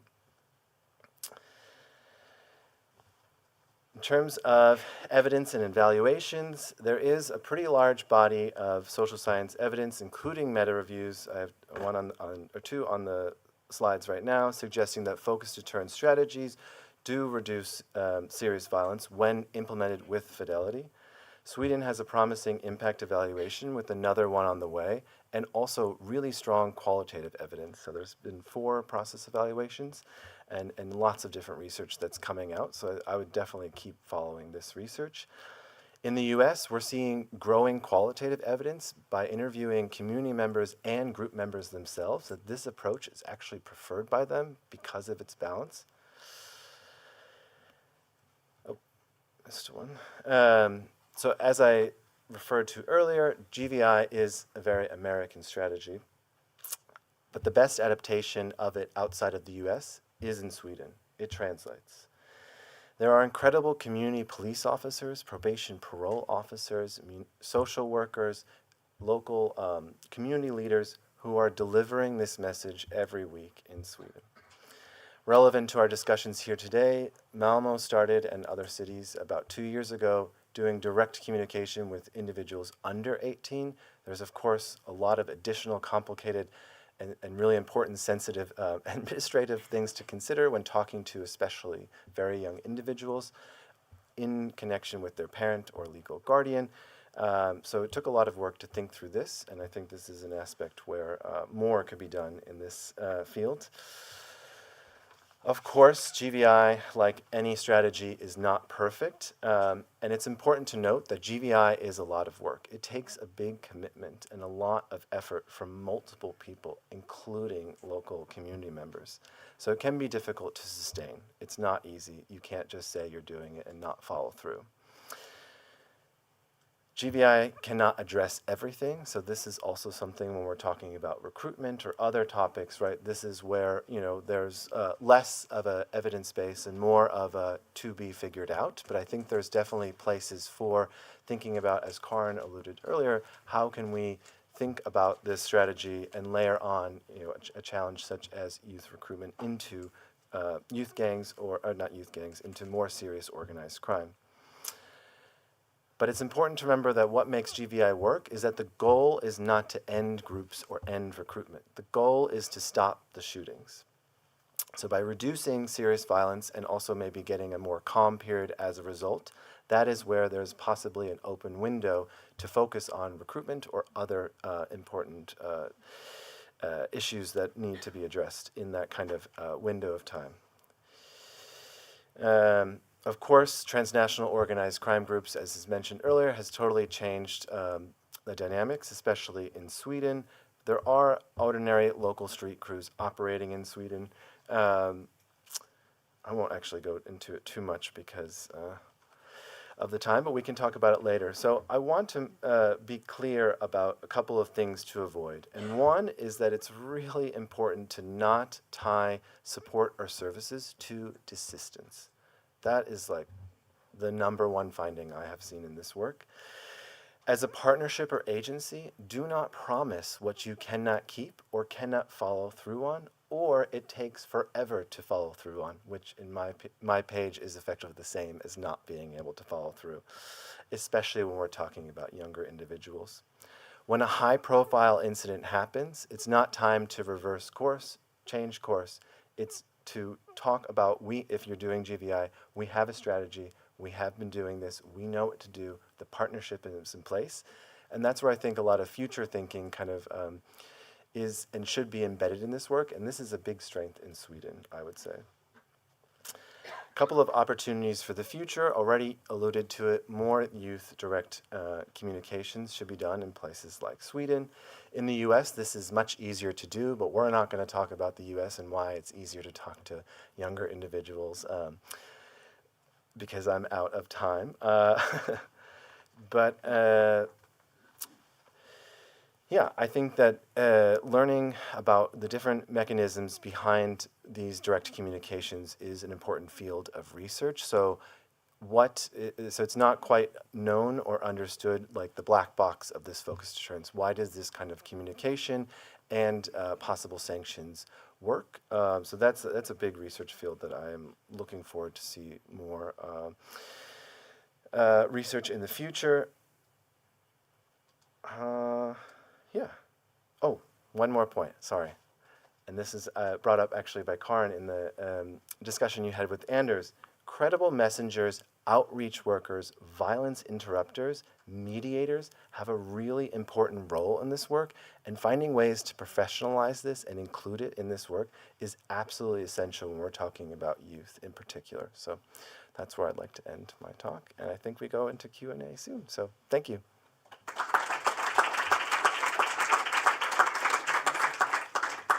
Thank you, Kyle. And I would actually like to ask Jane and Mads and Anneli and Karin or Anders. We have 5 chairs. Well, you can both come and the other one can stand here. So there is time for questions and answers. I think we have like 15 minutes or so. Of course, you are also perfectly welcome to comment on each other's talks.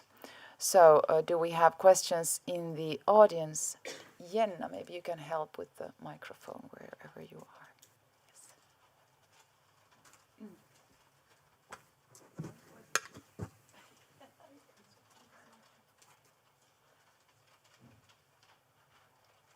Okay, if there are no specific questions, I think we would love to hear more from all of you. So, can I just start with commenting on Kyle's recent, because it's a prevention strategy focusing on just lowering the numbers of violence and deaths and so forth. And that might sound like maybe too little when you see the whole problem and you see the whole picture. But one way of thinking at it, as I see it, is that to be able to do all the good intentions, other prevention things, you have to take away the local, what do you call it, capital of violence. If you have a capital of violence in your local context, you have guys walking around in the neighborhood with a gun in their pocket, and you have a social outreach worker or a football club trying to take you away from that. who is the strongest part? Who will force you the most? And if you have to try to take away that capital of violence from the local neighborhoods to be able to do all the other good stuff. So to me, I see this as a first priority in the crime prevention, that you have to take away the violence capital, take away the shootings and the people with the guns in their pockets from the neighborhoods. So it's a first priority thing. And then you have to, as you said, this is not the one thing to do. It is the first thing, and then you have to do a lot of other things. So I really wanted to stress that. Yeah, I totally agree with that. And I think that also fits within the vein that when I'm talking about violence reduction, it should be done, of course, in concert with all the other preventive efforts, and that finding ways to work together, like not just within a strategy focused on reducing violence, but also how does that impact what's also happening, and that we're not competing, as you have alluded to earlier. A side note that I didn't fully address, but I wanted to bring up, that was brought up when Karin, you and Anders were talking earlier, is this notion of police intelligence, and maybe sometimes it's too much, or it feels arbitrary, or you don't get it, or it's not shared. Something that I have seen in everywhere I have worked, including in Sweden, is that, of course, the police have an overwhelming amount of intelligence, but also the local community organizations and people who are working in the community know a lot too, right? And that goes to small things such as, we're seeing a young man walking around, and this is an extreme situation, so I'm not saying this is common. We're seeing a young man walking around with a bulletproof vest. It's not, oh, wow, look, he's showing off. Look, wow, he bought a $700 bulletproof vest that was illegal because you can't buy it on the internet. So it's no, let's mobilize this partnership. What do we know about what's happening with this guy? We should talk to him. We should talk to his friends, right? Like, that's GVI, right? That's just common sense, but it should be more done in these kinds of situations. That's kind of how you, I think, get further down the chain if you're talking about homicides, and then we're thinking of who's wearing a bulletproof vest as something below that. So, I think if I may comment, yes. I think the microphone, yes, it's on now. Thank you. I think actually both Kyle and Jane were referring to this, or many of you, of this knowledge that the police should have about the communities that they're engaging in, and that we have this very small number of individuals who are at the core of much of the criminality, and that would, I guess, imply that we need to have police units that are really focusing on this issue, and that they are also out there in the communities. I don't know if you want to comment on that. I know for certain that in Finland and Sweden there's a very big variation in how the different police departments are dealing with these issues. So in some there are specialization and preventive efforts, in others there are not, and these also seem to vary over time. I'm not going to go more into that. Finnish people know what I'm alluding to. But my impression is that this is not a unique Finnish example, so it would be nice to hear a little bit on that. We have some examples here from Finland in the afternoon about this sort of policing. But yeah, Jane, do you want to comment? I can. For us in Oslo, there is. I also told you that we have a large focus on crime prevention, and in that we also have. Our patrolling police have also this high focus, and it's also a high focus on police as a part of the community, or the community policing. But there is also big, very variation. Thank you. In Norway, so this picture in Oslo, it's not you can't copy it and look at the smaller places in Norway. But I think it's. I told also yesterday that our Prime Minister also now told us that he wants the police to raise our voice and to tell this knowledge that we know about this few young people that causes a lot of trouble, and but there is reasons for that, and the reasons is there. We have to start, and when we know that they are. This started from their very, very young ages, and so the problem is complex, but we need to have this knowledge to know where we are going to start. And I think the police has important. It's important that we are connected to the community, and that we are working together, and that is also a big or a large priority in Norway and in the Norwegian police. But it's anyway a priority if you see the country together. Yeah. Great, thank you so much. Did you, Kyle, want to comment? We have 3 questions at least here. Okay, so Sigrid, please.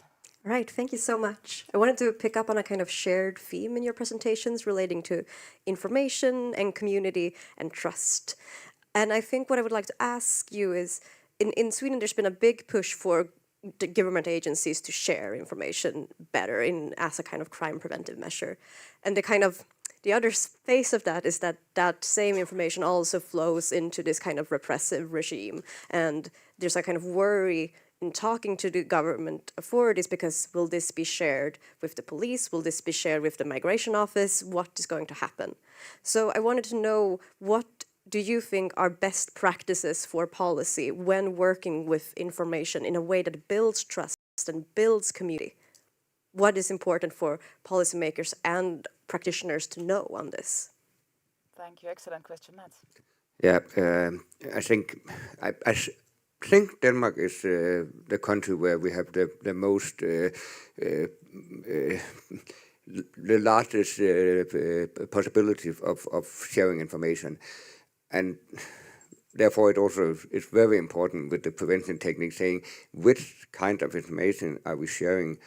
There's a very big difference of sharing an information about committed crime and sharing an information about that you were on a field together with someone who over in the other corner was committing a crime.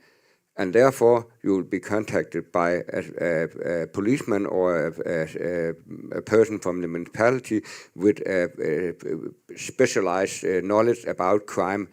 No, you will not. Maybe the one over in the corner on the field, and there was some over here, should be contacted by the person's own teacher in primary school, talking about, are you alive? Good. Is everything all right?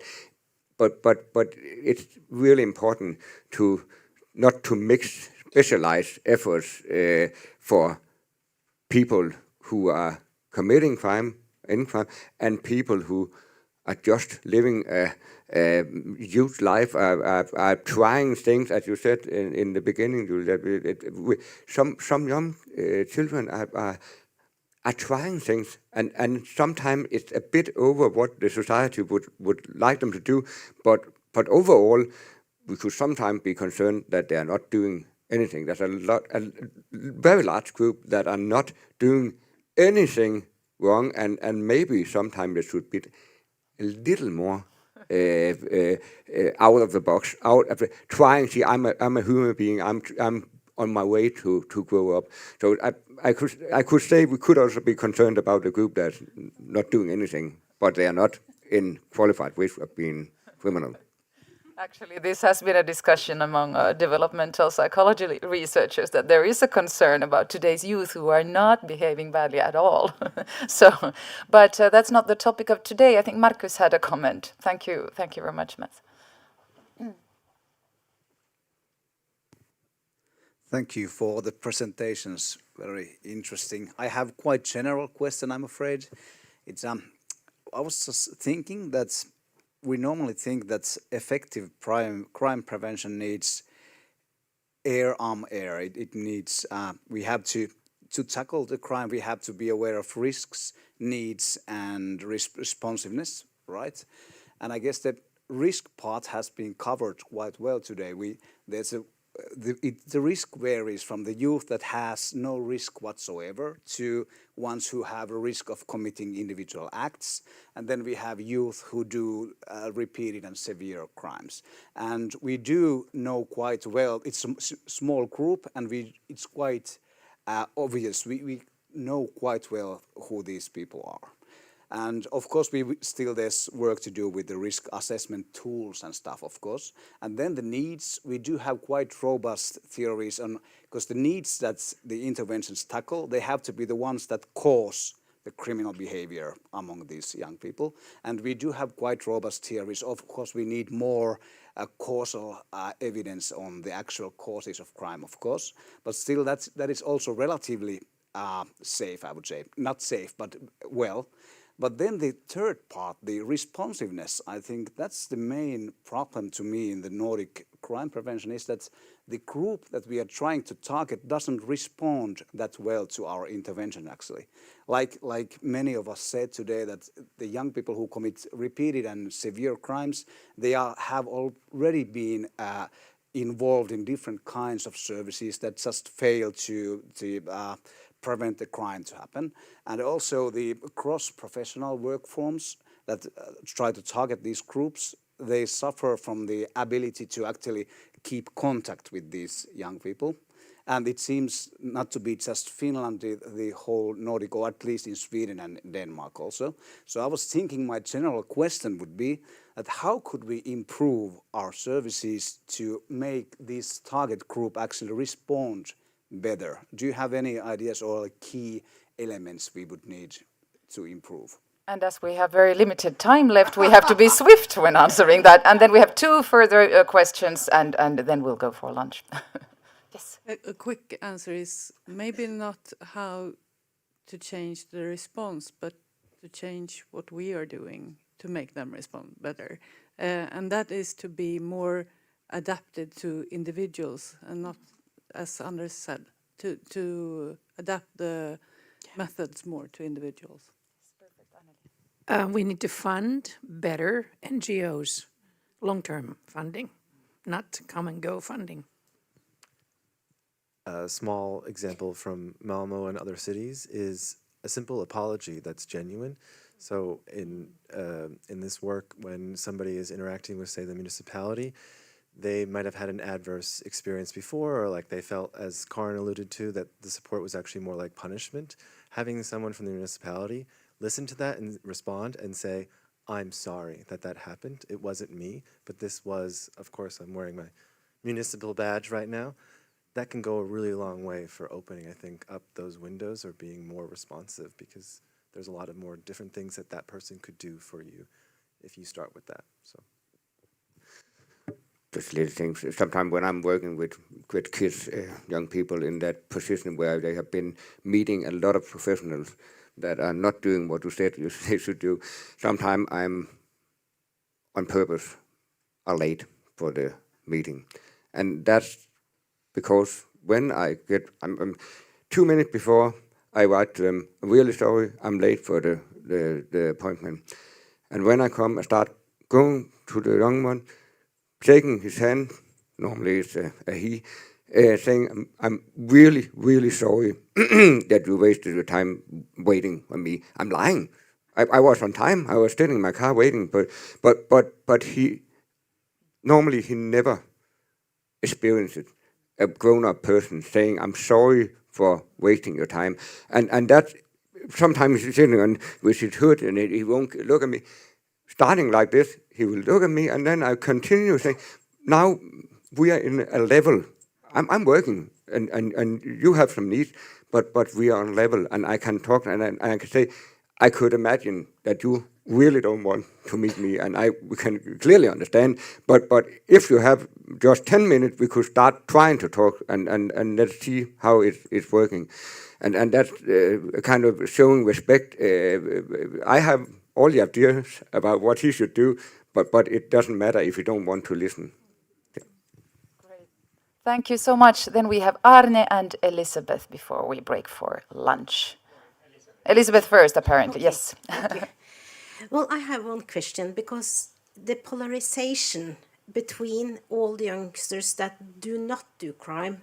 I believe we have a challenge then to connect the youngsters that do a lot of crime. When we see, Karin, you said that you have to connect them to the community again. And when both parents and teachers are so relieved that they are not our kids, and when they do want to get out of it, how do we connect them to the community? Because they have all this experience that everyone is so relieved that they are not in school and they are not in our family, and all the parents are just coping with their children that do so well. So how do we connect these people when they want have this time gap to want to get out?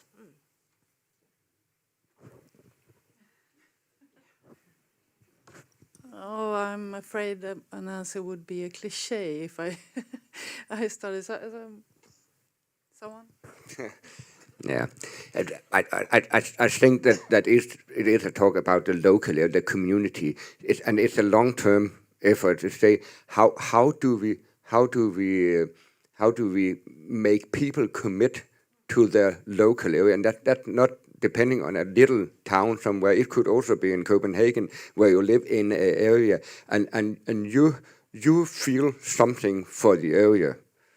And if you feel something for it, then there is a possibility that you as a grown-up could be convinced by professionals that it is important how you meet other people. An example could be the dialogue with elder people in a community who are afraid of young men with colored skin who's walking around with caps and so on. And at the same time, a dialogue with those young men. Most of them haven't ever committed crime. They just think it's smart walking around looking like someone who have committed crime, because that's how the trend is, using a hat sitting on the top of the head and so on. But the way to make them say hello to each other, like we said, be friendly, be kind. So the elder people will say hello, the young one will say hello, and the training of that little effort can make things change, but it takes time. And that could be a way of pulling people in a community together. Thank you. Karin, did you want to add the cliche? We're curious now. He made it so much better than I Okay. would have. Thank you so much. Final question, Arne, please go ahead. Yes, thank you, Julia. I was thinking about the life of young people nowadays, and the fact that it changes a lot in extremely fast phase, and quite a lot because of social media. Young people live in a lot, like half of their lives are in the social media, in fact, and the key figures gain respect through social media. And my question leads into that direction, that how much should we, as crime prevention workers, be there, present in social media, monitor what happens, try to see what happens, like in violent music cultures, or just as an example, and how much are there ways to reach young people and offer services? I think we lag behind of all this word, and I would love to hear your opinions. Experts, please. Thank you so much. And Mats, quick comment. Yeah, quick. Agree. We're way behind, and two things. The one is we have to educate all the green group. All should have the education. What is the algorithm? What is it to be online? Which thing is different from the analog life? And two, we have to be online also. If you take the crime prevention effort, that's some kind of operative area with hotspots, you are in trying to make things calm and okay. we should do the same thing online, but we are way behind. Thank you, and we'll continue those discussions after lunch. I just want to tell everyone here that do not pay for your lunch. This is being offered to you. So we hope for you to join us upstairs at the excellent restaurant here at Hanaholmen. And I'm sorry for those of you who are following online, but I hope you'll have a nice lunch as well. You should have been here. We will continue according to the program at 13:30 Finnish time, so that would be 12:30 Central European time. Thank you so much.